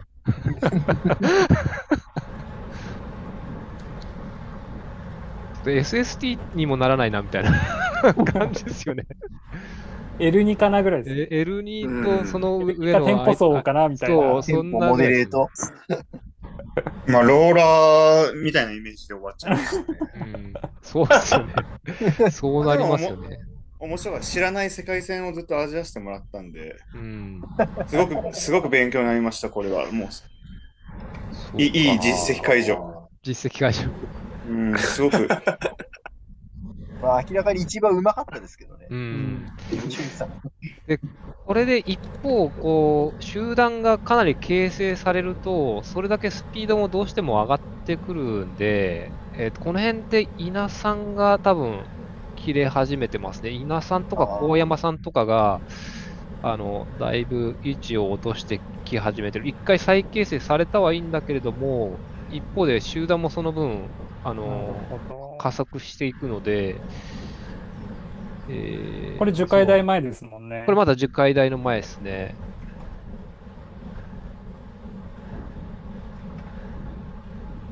樹海台がこの辺か。そう、まだちょっとありますね。あれ匠さんは今前引いてるのか。僕が今先頭引いてます。そうですよね。先頭引いてくれてて、前にいる2人は、ちょっと飛び出してまた吸収するみたいな感じなのかな。やっぱり、最終的に吸収します。そうだ。これをタクミンさん追っちゃったんですよね。すげえ、出力が上がりすぎちゃってて。そうだったのかな。これ、あれかな。その後じゃないかな。そう、ここはなんかまだじわじわ上がってて、で、シンジさんとかが行った時に、追っていくのかなと思って上げたら、後ろ結構差が開いてて、戻ろうって言って、戻った感じです。そうだ、これの次っすね。そうですね。ここはまだ、じわって上げるようにしてます。そうだ。で、この辺で、の引きはそうだった。この辺でタクトさんとか、モジャさんとかも完全に、同じパックに入っているかな。ですね。なので、この時多分集団が、あれですね、アベンジャーズ、アッセンボーですね。全員揃ってる状態。でも、そう。一方で稲さんとか、多分ここれ映ってないんだけど、高山さんとかがもう多分切れ始めてるんじゃないかな。でこの段階まではトッシーさんとかも、この集団の中には入ってるはずなんですよね。うん、林さんとかもいるもんな。ああ。そう。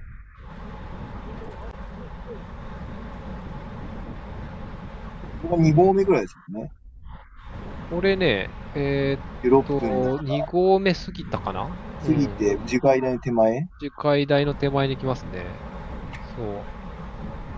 あ、でもこの時までは多分みんなそんなにきつくないのかな。うん。ここはなんか余裕すぎて結構喋ってたとこですよね。そうスムーズ。あ、なんかようやく SST マンが映ってきたけど、もうこの辺からちょっともう SST マンがもう我慢できなくなって。すいませんでした、その説は。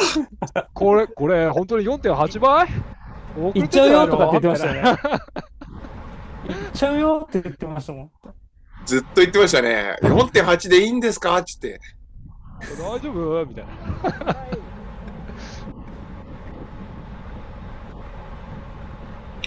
な。どう漁そうかなって思ってましたもんね。はいそういや、どう漁そうかなって、あ4.8どう倍以上制限しようかな。って。はい。そう。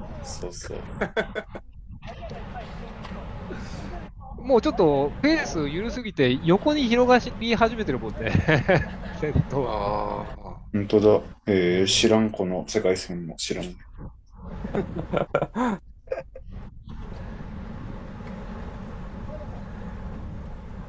うん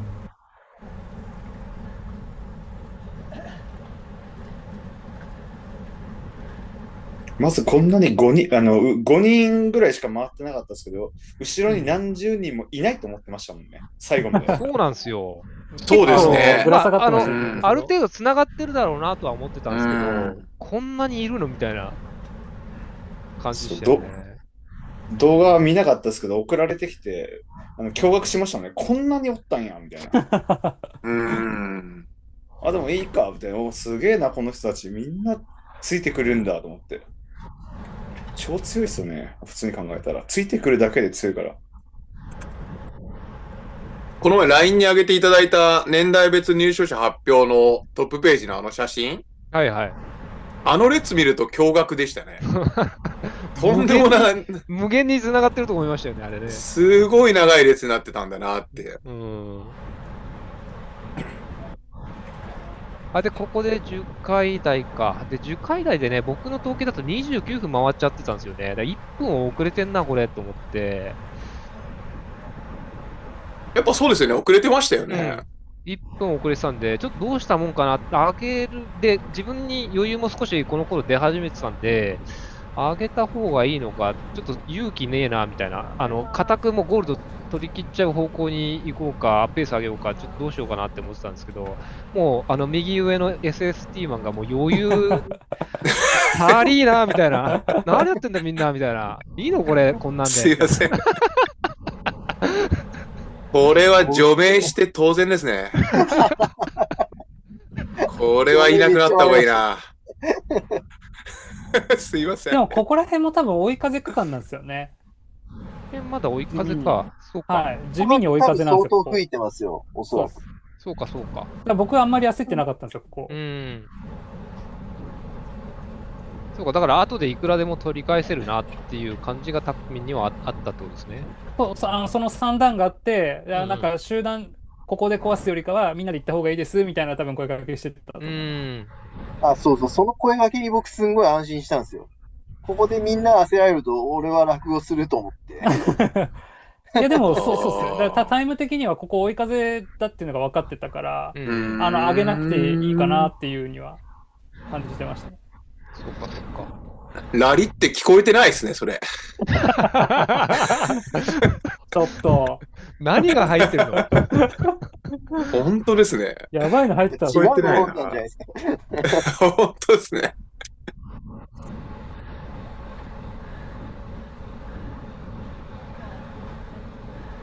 で、だけど、そう、一方でやっぱり、またちょっとついていけなくなる人が出始めてもいるんだよな、この辺で。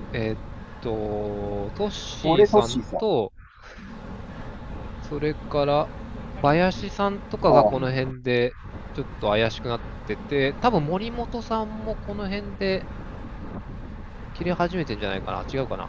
まだいいのかな。うん、でも、このちょっとまだいたと思うんですよ。まだいましたっけ？うん。そう。この辺で、もうちょっとゴールドとそうじゃない人のやっぱり分かれ目が出始めてる感じですね。で、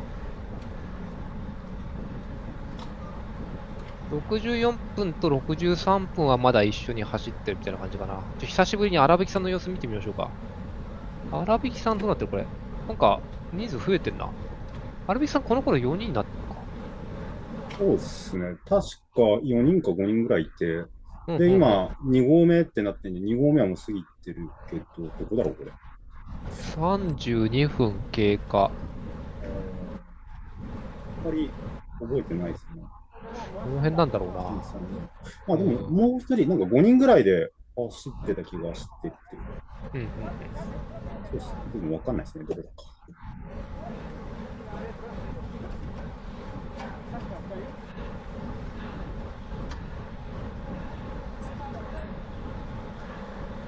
これはもう完全にそれぞれ、あれですよね、年代別ナンバーワンによってそうですねそれで形成されてるトレーニング感じですよね。形成されてて、おのおの、まだこの段階では誰が何歳か分かってなくて、疑心暗鬼になってるっていう。ああ、それってどの段階で判明するんですか15キロとか、まあ後半過ぎたあたりで、お互いなんか何歳ぐらいなんですかって声が、若い子から聞かれたこんんですよ。な余裕があったんですか？余裕ですね。こんな余裕があったいや、余裕じゃないですよ。すごいですね。多分、おのおの嫌だったんですよ。強調したいけど、でもバラしたらなんか着がっていう、そういう思惑があって。ああ、そうかそうか、そこで見合っちゃっても、全体のペースを落ちかねないから、ああ、それは確かに悩ましいな。ただこれずるいのが、自分だけ明らかに年代、絶対被ってねえだろっていう、なんか見た目的にそう思ってたんで、結構自分が一番余裕だったんですよ。別に、年齢聞かれようがなんだろうが。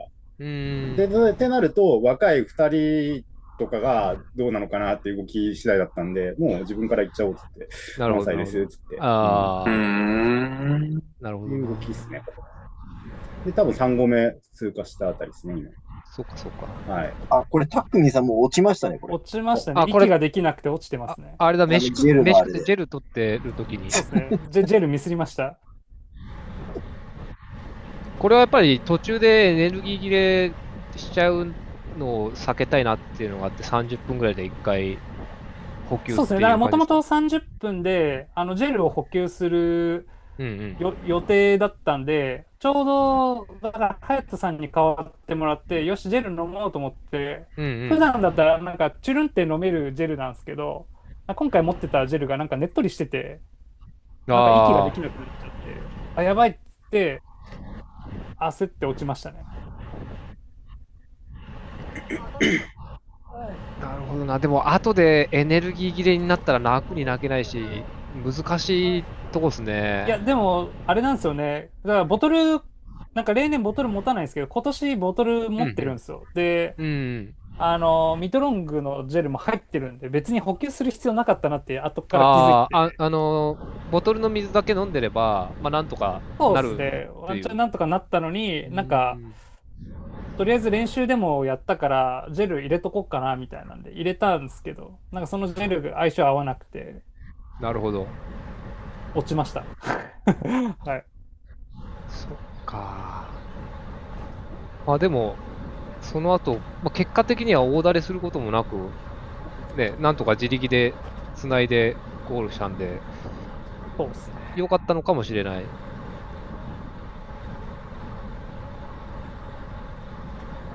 あ、ここでシンジさんたちを吸収しましたね。そうかそうか、新次さんがもう前出てくる状態になったんだ。前を出たっていうよりは、なんか2個のジャージの人に、シンジさんついてって、飛び出しになっちゃったんですよね。ただ、すごい強度だったから、そこで、見送ったというか、接続するのは絶対やめた方がいいなと思ったんで、放置した方がいいよって話になって、で、3合目過ぎて、結局やっぱ落ちてきたんで、こうやって今この再構築してるというか、この時だから、文木さんが、ここのメンバーでもう一回組み直しましょうって言って、吸収する動きをみんなでしてますね。そうか、そうか。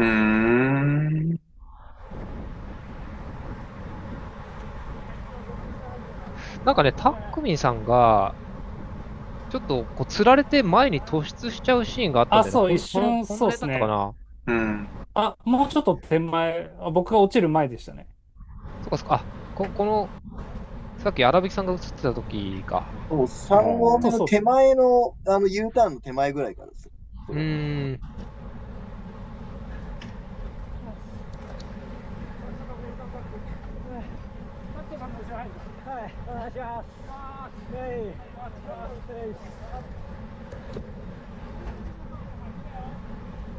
で、タクトさんがもうこの辺でかなり上の方まで上がってきて、それでね、このアベンジャーズのメンバーで、今、タクトさんの右下の画面で出てる、青のジャージ着てて、この赤のフレームの方が、途中でね、大沢の手前ぐらいで、ちょっとみんな慣れ始めた時に、前引いてくれたんですよね。W 田さんっていう横浜に住んでる人なんですけど、後から知ったんですけど、彼はすごいいい走り。もう SS ティームが余裕すぎて。どれぐらいいんだ、後ろにこれ。みたいな。すいません。手離してましたね。すいません。余裕そうでしたね。片手はまずいですね、ちょっと。この時はずっともう行こうぜ行こうぜって言ってた。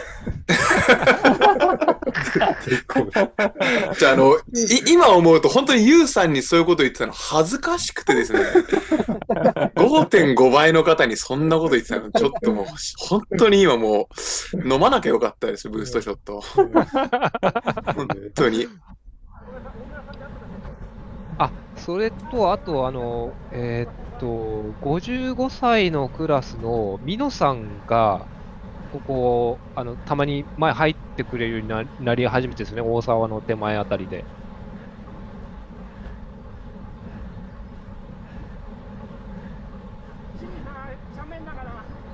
俺なんか声がもう死にそうになってんな。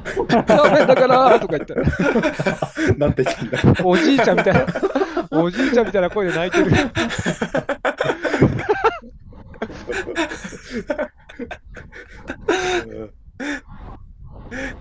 そう。で、これで W 田さんが右下で出てるんだけど、前出て引いてくれててね、結構ね、いい感じの引きだったんですよね。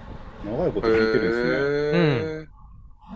結構多分5倍以上で踏んでますよね。後ろ 4.78 だから。そうですね。ちょうど、ちょっとね、前出てくれる人が少なくなってたなっていう感じだったんで、助かったなっていう、この時は。この人もね、63分台ぐらいでゴールしてるんじゃないかな、確か。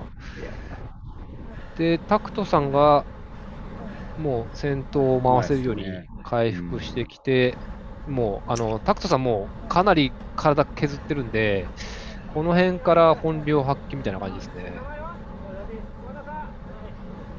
名前聞いてる。名前聞いてる。名前聞いてましたね。名前はとかつ偉そうだな、こいつ。うるせえって。名前はって。お前が誰だよ、みたいな。マサトゥさんが入ってきた、マサトゥさんが。本当だ。ワロッチ。名前。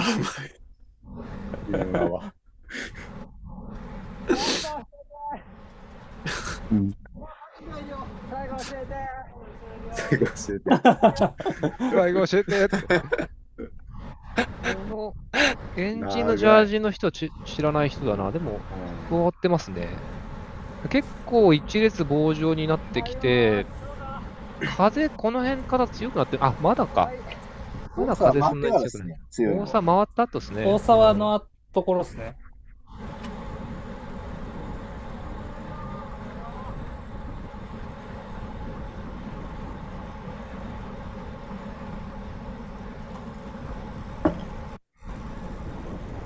で、多分ね、この辺で63分と、そうですね、64分か。4分が分かれ始めるタイミングですね。で、ゴールド以外の人、で、ちょうどゴールドの、切れた後がトッシーさんで、この時点でもうどれぐらいだろうな、20秒ぐらいやっぱり離れてるのかな。でもね、この後ね、こう、結構一時的にすごい回復するんですよね。大沢の後ぐらいから。トッシーさんもすごい粘って粘ってみたいな感じになってるのがこの辺の時間帯ですね。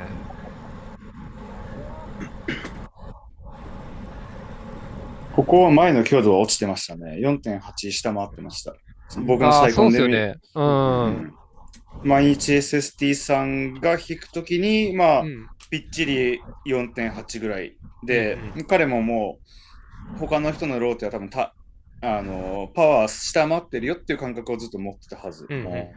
なんで、別にただ乗りすんならいいけどさって思ってました、僕は。引き切るからもうなんか、俺のターンをちゃんと増やそうかなっていうことを考えてましたね、なるほど。僕ももう結構いっぱいいっぱいになってんだよな、この辺。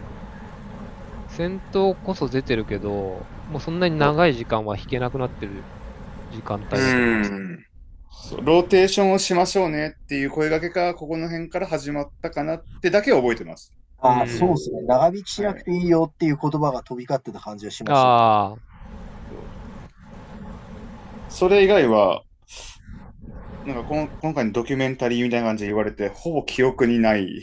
すげえなと思って。証言者集めても、意外とみんな覚えてないですよね。僕も覚えてないですもん。全然覚えてない。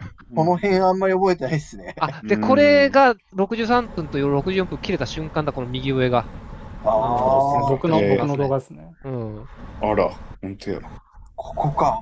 このタイミングでちょうど切れてますね。何もないところで切れちゃったね。勾配の変化とかはあんまりこの辺ないタイミングかな。いや、多分もうみんな体力がなさそうな感じでしたね。なんか息遣いみたいなの聞いてたんですけど、結構みんな限界そうでした。そこの方が一生懸命ブリッジかけようとするんだけど、そうですね、もうちょっといっぱいいっぱいになってますね。で、シムカップさんはもうこれで一度完全に切れちゃってる状況かな。この森本さんと一緒のタイミングで切れてるんじゃないかなと思うんで、ここで64分の最終便と63分の人たちが完全に分かれてるよっていう状況ですね。で、多分タックミンがこの真ん中ぐらいにいるはずなんですよ。そうですね。だから、こう、後ろに吸収されちゃった方が結果的には、それで楽できて全体のタイム上がった可能性もあるんだけど、それ結果論なんで、この時点だと一生懸命走り続けるしかないですよね。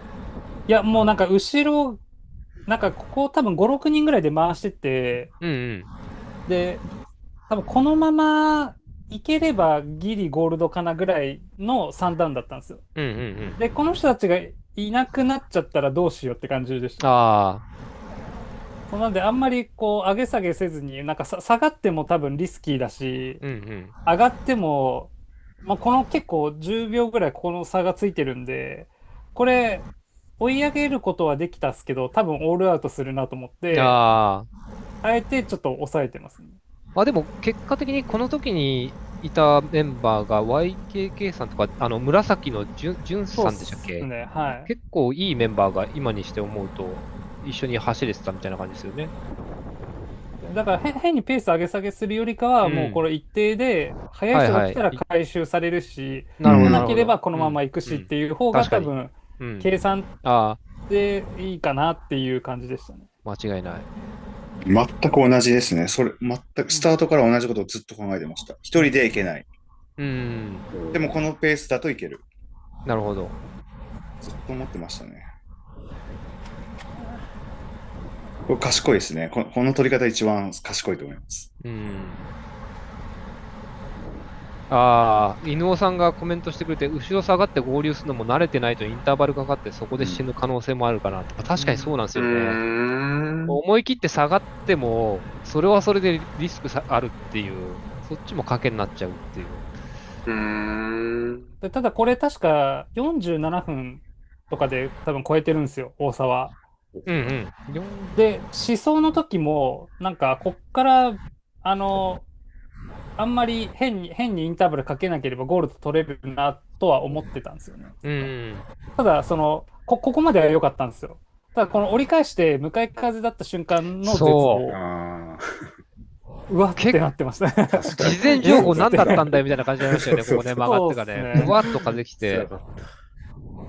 だけど、2022年のなんかもう台風並みの風で押し戻される年あったじゃないですか。あの時に比べると、まあ、全然マシだなとも思えたんで、いやこれ集団だったら全然良かったんですけど、うんこれもう2、3人しかいないんで、いやー、これはきつい。うんで、うねって彼がなってますそうそうそう。彼が、行こうぜっつって。そうで、上これかっこよかったがろうとなするんですけど、上がれないんですよ、ここで。押し返されちゃってて。そっかそっか。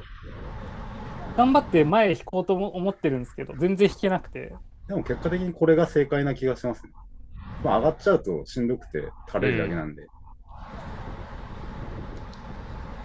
この辺そこそこ風が吹いてて、あ、やべえ、これちょっとゴールドギリギリかなとかって思い始めてますね。だけど、まあ、このメンバーがしっかり回ってれば、なんとかなるだろうっていうことは思い始めてますね。僕もちぎれようか悩んでたんですよ、これ。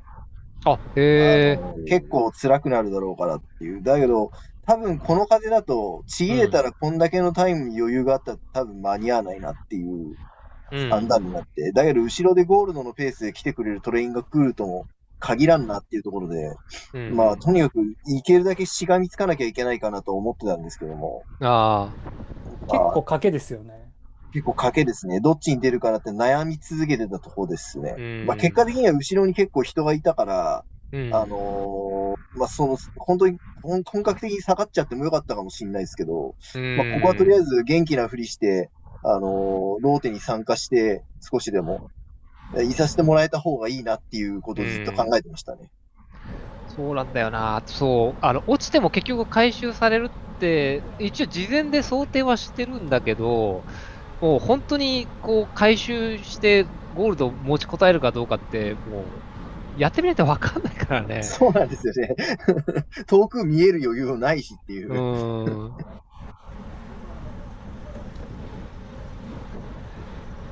ただ結果的に結構ぶら下がってる人がいたから、埋もれちゃえばよかったとは思いましたね。そういう意味では。で、ゴールド最終便の森本さん、シムカップさんあたりは、結構離れてるな、この辺で。多分、シムカップさんが最終便先頭ずっと引いてんじゃないかな。で、そう、結構ね、トッシーさんがね、もうほんとすぐ後ろまで来てたんだよね。最終便の。もうこれ、めちゃくちゃ粘って、この辺からね、この辺から、奥庭の手前ぐらいまで、トッシーさん、驚異的な粘りを見せるんですよ。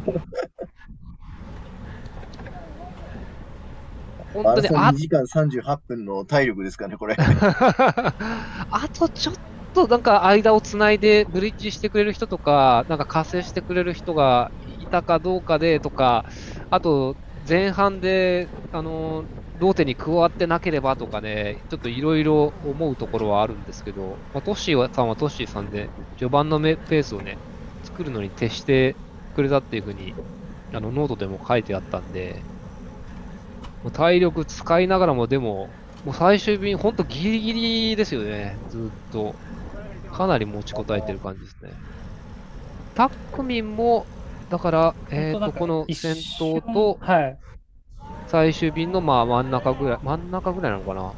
そうですね、真ん中ぐらいにいる感じですね、これだと。最強シール見て、ちょっと、追い立たせてるみたいな。そうですね。だから一瞬の判断で結構、例年やられちゃってるから、この判断をミスらないようにすることしか考えてなかったですね。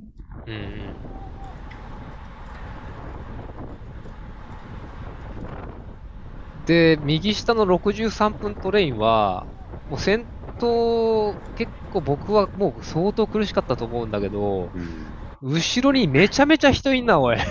どうなめんっちゃいる。だこれ。いや、でも結構後ろから見てたら大集団でしたよ、だって。あ、そうなんですね、やっぱはね。うん。だってもうね、この時点で先頭回せる人が、もうほとんど SST さんと、ユウさんだけだったような気がするな。あ、そうなんですうん。うーん。僕入れてなかったのかな。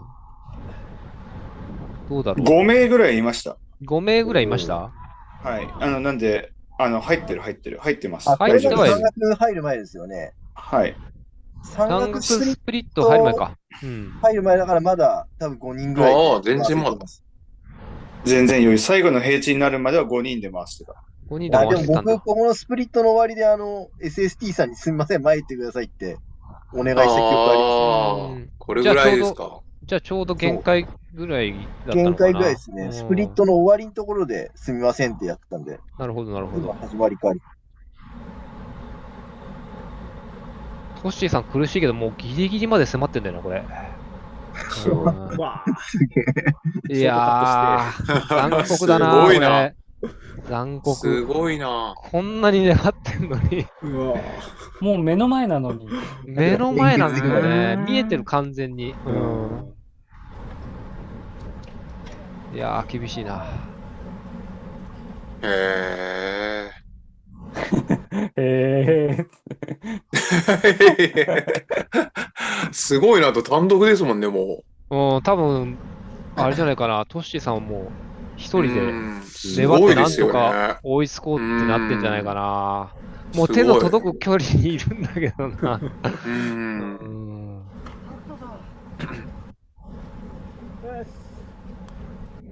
あ、先頭回ってますね。まあ4人。5人か。もうユウさんが寝そうだもんな、これ。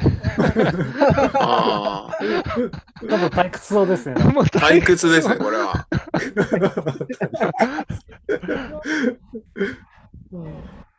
これ山岳狙って戻ってきてもよかったんじゃないですか。確かに。ああ、そっか。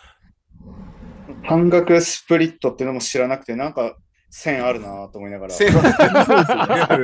あ、まあ、知らないそうですよね。そうですよね。スタート地点知らないんだから、あそうなんやと思いながら、そういうもんがあるんだ、見てましたねみたいな。ううん。ん。ああ、ゲーもんだな。ここになってくると、緑のやつが隼人さんかなは、短く回してうん。くれって思ってた。で、ですよね。毎日 SST さんに、彼を長く弾かせるべきだよって他の人には言いました。なるほど、なるほ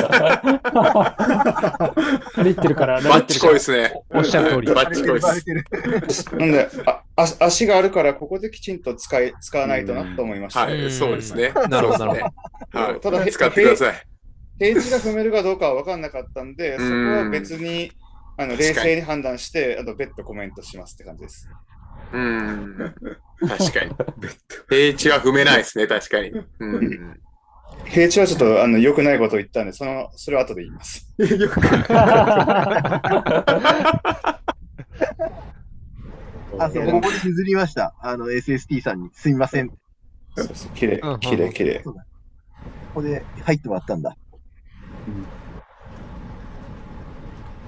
シンジさんは余裕あったのかな、これ。あ、僕よりは余裕あったと思うな、少なくとも。最後まで元気そうでしたね。声をうん上げる感じ。そうですよね。これ無駄に上がったんですよね。本当に無駄に上がりましたね、上まで。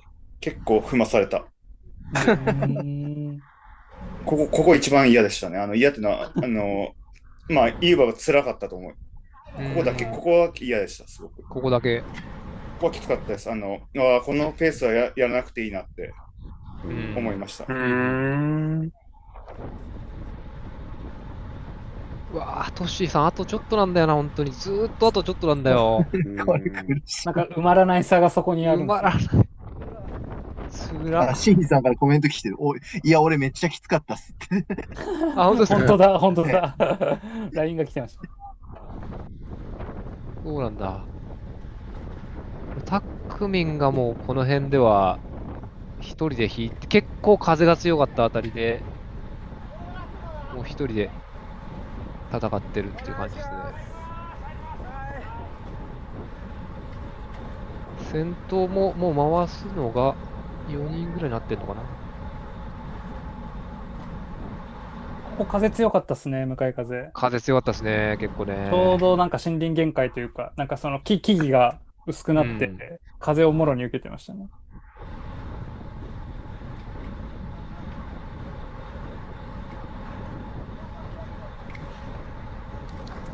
で、女子の選抜とかにこの辺で追いつき始めるのかな。うん。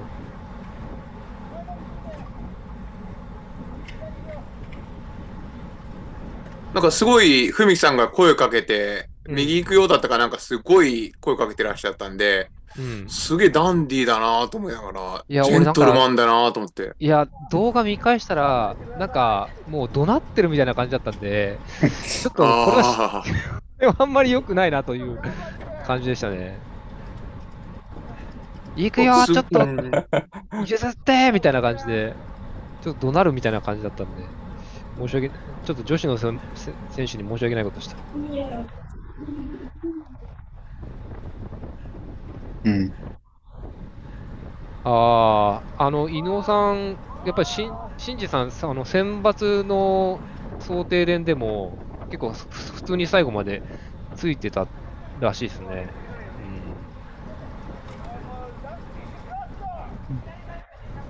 なんつった今。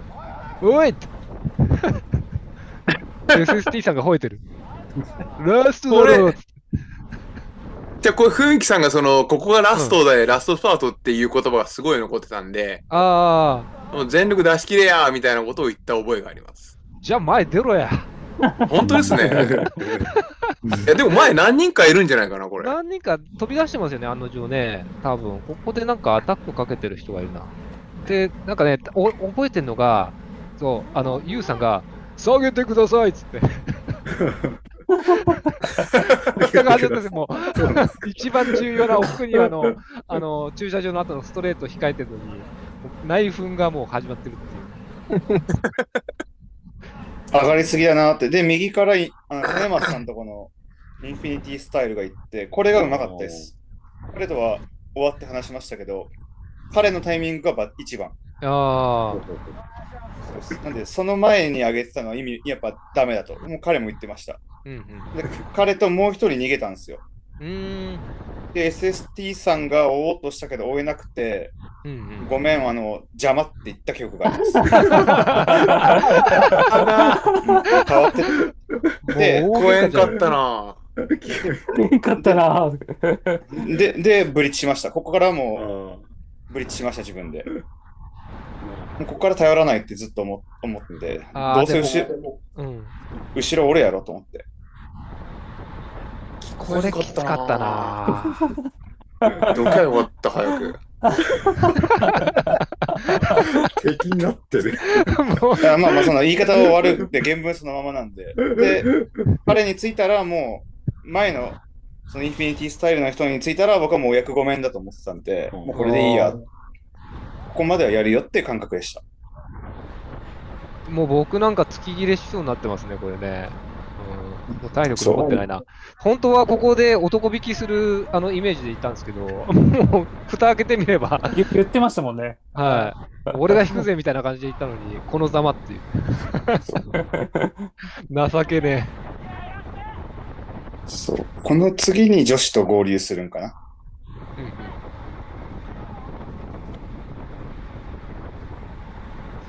せめてね、最終トンネルの手前ぐらいでは、一番先頭にいたかったんですよ。あとはお前らに任せたみたいな感じを演出したかったんですけど、その場も先頭引いてたのユウさんなんですよね、この後出てくるんですけど。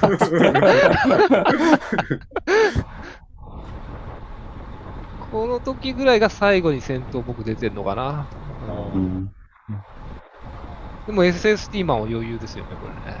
どうなってんだこれ後ろ見てる。後ろ見てる。後ろ見てますもん、だって。めっちゃ後ろ見てます。一応ここ 4.8 守るぐらいのやつは僕持ってたんですよ、まだ。そっかそっか。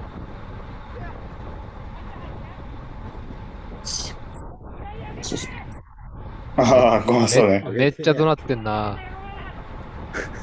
よぼよぼの声張り上げて。面白い。この辺からもうみんな獣化してくるから、だんだん。めっちゃ面白い。いっぱいいっぱいすぎて。うん。もうこれでお役御免と思ってます。そう。あとは、この時にユウさんの位置にいたかったんだよな、俺。全然火にさ、役に立たなかった。で、最後のスプリントになって、そしたら、なんか後ろからモワーっていっぱい急に現れてきて、これびっくりしましたよね。えって。右から左から。そんなにいたのみ僕、たいな。位置すごい下げてたんですよ、この時。うんあえて。そしたらもう、みんななんかぶら下がってい続けてるから、元気なんですよ、みんな。そうそうそう元気そう。でスプリントしてって。いや、アベンジャーズにはそうなってほしかったけど、今日初めましてのやつがいっぱい出てきたから、そうそうそう。今日話が違うんだなと思って。これバビりましたね。マジ何十人おったんやと思ったもんね。そうそうそうそうそうそう。いや、別に全然いいんですよ、いいんですよ。うん。そうそうそう。こんだけおったんだ。ステルスでつくのすごいなって思ってた。すごいですね。笑っちゃったもんな勝った人たちですからね、彼らは。そうそう、忍者かいなと思ったもんね。でも、そうですよね。僕らがまあ、前入らないでってお願いをしてたんで、まあそうそう。もうそれはもう、お願いを聞いてもら入らえたないって言ったんで、しょうがな。はいい。だから最後抜かれても、そう、僕らはトラブルフリーでね、中で喧嘩はあったけども、楽勝とかには負けら、楽勝とか食らわずに、そう、最後まで来れたんで、もうトレードオフですね、これは。彼らは、巻き込まれて中切れしたりとか、落車するリスクを背負って後ろついてるから。さあ、ここにもまだまだ行くぞ。みんな自己ベスト出てるかな。頑張れ頑張れ、ラスト頑張って。そうで、モジャさんとタクトさんも63分台で表彰台ですね。で、ミノさんも年代別で1位、ゴールド。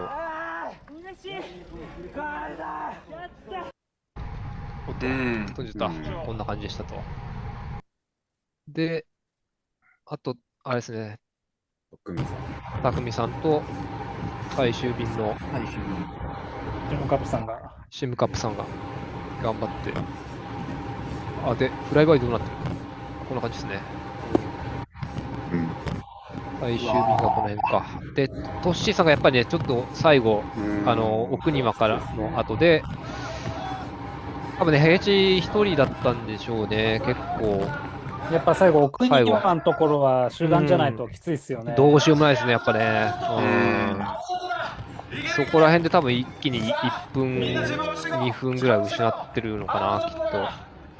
そう。みんなお疲れ様でした。で、これでみんなゴールか。ゴールドまでが。続いて皆さん、ゴールしていきましょう。みんなお疲れ様でした。あとちょっとだ。頑張れ頑張れ。皆さんとか、林さんとかが最後の平坦のあたりか。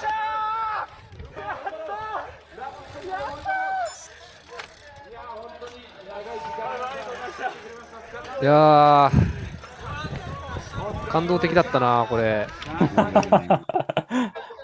本当に。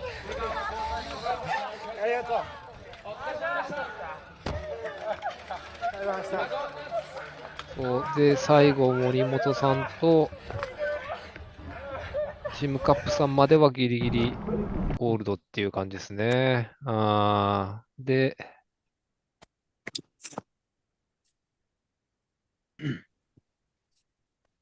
トッシーさんが66分18秒か。ここがやっぱゴールドと、65分オーバーの境目になってたという感じでした。いやー、すげえ長い時間になってたな。今、9時半か。丸々見てます。そうですね。1時間見てますからね。皆さん、仕事もあるでしょう。申し訳ない。面白かったです。面白かったですね。楽しかったですね。面白かった。いやー、というわけで、話を元に戻すと、ちょっと待って、どうすんだっけ、これ。見えてます、見えてます、パワポが。パワポ見てます？見えてます、見そうえてます。集団はどこで崩壊して、どこで再結集したのかを見てきて、まあ、誰が犯人だっていう話なんですけど、まあ、これは私も確かに悪いが、一人じゃないよってことはちょっと改めて主張しておきたいですね。私だけではないぞと。私だけの責任ではないですよっていうのは、ちょっとここで申し開きをしておきたいですね。はい。という感じでしたと。で、はい。まあ、これで、ちょっとね、だいぶ時間も長くなっちゃってるんで、配信は終わりますけど、あのね、あの、本当に、それぞれ皆さん支えてくれた家族の方とか練習仲間とか、いると思いますんで、ありがとうございましたと。運営とかボランティアの方とかね、非常に思想の時にじゃらじゃらじゃらじゃらつながって、チケットの、人に迷惑をかけた皆さん、山梨県道路公社スバルライン職員の皆さんにありがとう言いましょうということで、ありがとうございましたと。ありがとうございました。はい。ありがとうございました。で、今回取れた人もいるけど、惜しくも逃した人も、たくさんいると思うし、まあ、この動画見ている人もそうでない人もね、来年こそ取ってやるっていう人が必ずいると思うので、まあ、来年のアベンジャーズはあなたですということで、うん。もうはい公式でいいんじゃないですか、これ。公式、富士ヒル公式でいいんじゃないですか。富士ヒルアベン公式ジャーズ。ビオレーサーのドリームチームと、踏切の富士ヒルクライムアベンジャーズ公式でいいんじゃないかな。うんなるほど。まあね、本当にでも、結果的に取れたから良かったけど、取れない可能性も、もう全然あったんで、本当に取れてね、安心したっていう感じですね。いや一緒に走ってくれてありがとうございました、皆さん。本当ありがとうございました。ありがとうございました。ありがとうございました。ねわかりました。楽しかったです。で、次、なんか、どうします皆さん。ちょっととりあえず来てくださった方、それぞれの目標というか、この後の活動みたいなことをちょっと教えていただいていいですか。ハヤトさんは一旦もうトライアスリートっていう感じですね。そうですね。ヒルクライムでやりたいことってのは、ゴールドは一生に一回取ってみたかったってあったんで、まあ、やっぱり元々はトライアスリートで、9月15日、フランスで世界選手権にニースですね。はい。すごい。そこに、本気で挑みたいなと思って、ランニングをしたんですけど、今、故障しました。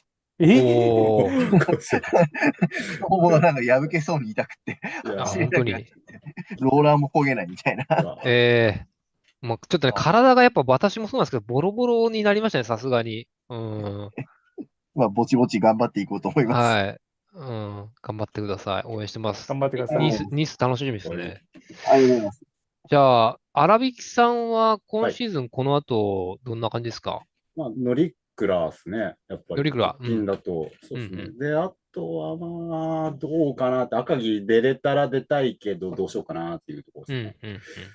まあ、そんぐらいしかちょっと考えてなくて。あと、まあ、今回、年代別で青木さん、まあ、名前言っちゃったけど、出てて、まあ、あの人って、本来だったら選抜クラスのレベルの強い人なんですよ。で、野沢温泉ヒルクライムっていうところがあって、それが9月か10月ぐらいの頭にやってて、で、彼そこで結構優勝されてる方なんですよね。だから、まあ、ちょっと富士ヒルの時の表彰式の時に話したんですけど、次何出るんですかって言って、じゃあ決着つけるんだったら野沢温泉ですかねみたいな話も一言二言したんで、そこも出れたら出たいかなっていうところですね。乗鞍とそれかな。なるほど、なるほど。はい。以上になります。楽しみですね。はい。エチャとかも引き続きそうですね。まあ、やる感じですね。多分ここにいらっしゃる方々、無縁だと思うんですけど、まあ、たまにやってるんで。ニコニコでも YouTube でもやってですもんね。そうですね。どっちもやって、まあ、アーカイブ的に使ってるだけなんで、YouTube の方は。まあ、どっちかというと、YouTube は今後自転車メインになっちゃうかなっていう感じで、やっていくんで、まあ、たまに見てやっていただけると。じゃあ、私も、ローラーしながら、ちょっと参加します。はい。はい。ぜひ、お願いします。ありがとうございます。はい。ありがとうございます。タックミンはどうするんですか、今後。ロードをやる、TT をやるみたいな感じですか？ヒルクライム大会は乗鞍と赤城に出る予定で、で、基本は JBCF のロードレースメインなんですけど、僕はもともと TT の方だけちょっとやりたい人なんで、まあ、はい TT はいに力入れるかなっていう感じですかね。なるほど。じゃあ、そうか。頑張りましょう、一緒に。頑張りましょう。YouTube も引き続き、でも、最強さんとかもそうだけどさ、ゴールド取っちゃったとどうする問題みたいなのあるよね。いや、でも僕、あれですね、最強さんは、ゴールドがゴール地点だったんですけど、僕はむしろ別に富士ヒルは、あ、通過点なんで、なるほど。逆にあ、よかったよかった。そこまで別に燃え尽きてもいないです。おー、素晴らしい。ありがとうございます。よろじゃあ、しくお願いします。ちょっとこの後の、はい投稿もすごい楽しみにしてますんで。選抜でお待ちって書いて選抜でお待ち。ちょっと、僕はちょっと選抜とかっていうことはよくわからないんで。じゃあ、毎日 SST さん、はい。この後どんな感じですか？もう私は大会そんな出ないので、来年の富士ヒルですね。富士ヒルはじゃあ、はい。富士ヒルで、年代別の、優勝を狙いたいなってノートの方には書いたんですけども、2つ誤算があって、1つが、ユウさんが 5.5 倍なんて聞いてないっていう。あの時点ではね。そうですね。ユウさんからもちょっと、お声かけいただいて、一緒に来年ワンツーだなって言ってくれたんで、ちょっと乗り気になってですね、いいねって言って、ちょっとそっちの方に目標、選抜出るのやめてそっちに舵を切ったんですけど、なるほど、なるほど。その段階で 5.5 倍とは聞いてないっていう。それが、騙されたなって。で、それが一つで、もう一つは、僕、ユウさん、ちょっと年上だと思ってたんですよ。で、今回同じ年代別で、戦って、僕38なんで、来年39。で、ユウさんは一つ上の年代別に行かれると思ったんですけど、一歳刻みランキング見たら、ドンピシャで同じ38歳っていうことが分かって、ライバルだ。で、さすがに 5.5 倍のライバルに勝てる気しないんで、ちょっと目標変えようかなと思って。逃げじゃないですか。ちょっとそれは誰も責められないよ。それは責められない。ユウさんのブログの1話見た瞬間になんだこの人と思って。さーってなったよね。さーってなって、最近のブログで 5.5 倍なんて言い出したもんですから、もう完全に、ちょっと違うじゃんと。それはまずいっていう。話が違うよって。話が違うっていうやつで。そりゃそうだ。それは責められない誰も。もうそうですよね。なんでちょっとどうしようかなって今もう迷い始めました、ユウさんのせいで。ごめんなさい。じゃあ今ちょっと考え、富士ヒルにはとにかく参加するにしても、そうですね、もう富士ヒルは絶対出ます、ね。どういうふうに参加するかっていうのをちょっと考えさせてくれっていう感じですね。そうですね。で、とにかくもう毎日 SST やって積んでいくってだけですね。なるほど、なるほど。すげえな。それもすげえな。積んでいくだけです。はい。富士ヒル一本勝負でモチベーション続けるのがすごいけどな。途中でやっぱなんか挟まないとだれちゃう。もう明日の SST がモチベーションですかね。プラチナトレインって書いてます。まさプラチナトレイン、年別で。年別プラチナトレイン。年別プラチナトレインか。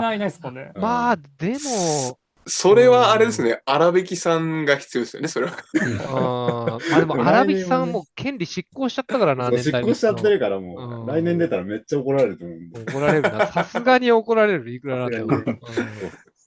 もじゃさん、来年40なんですね。あ、そうなんだ。年代が変わっちゃう。年代が変わっちゃうみたいです。変わってください。ちょっとユウさんと同じはちょっとまずいんで。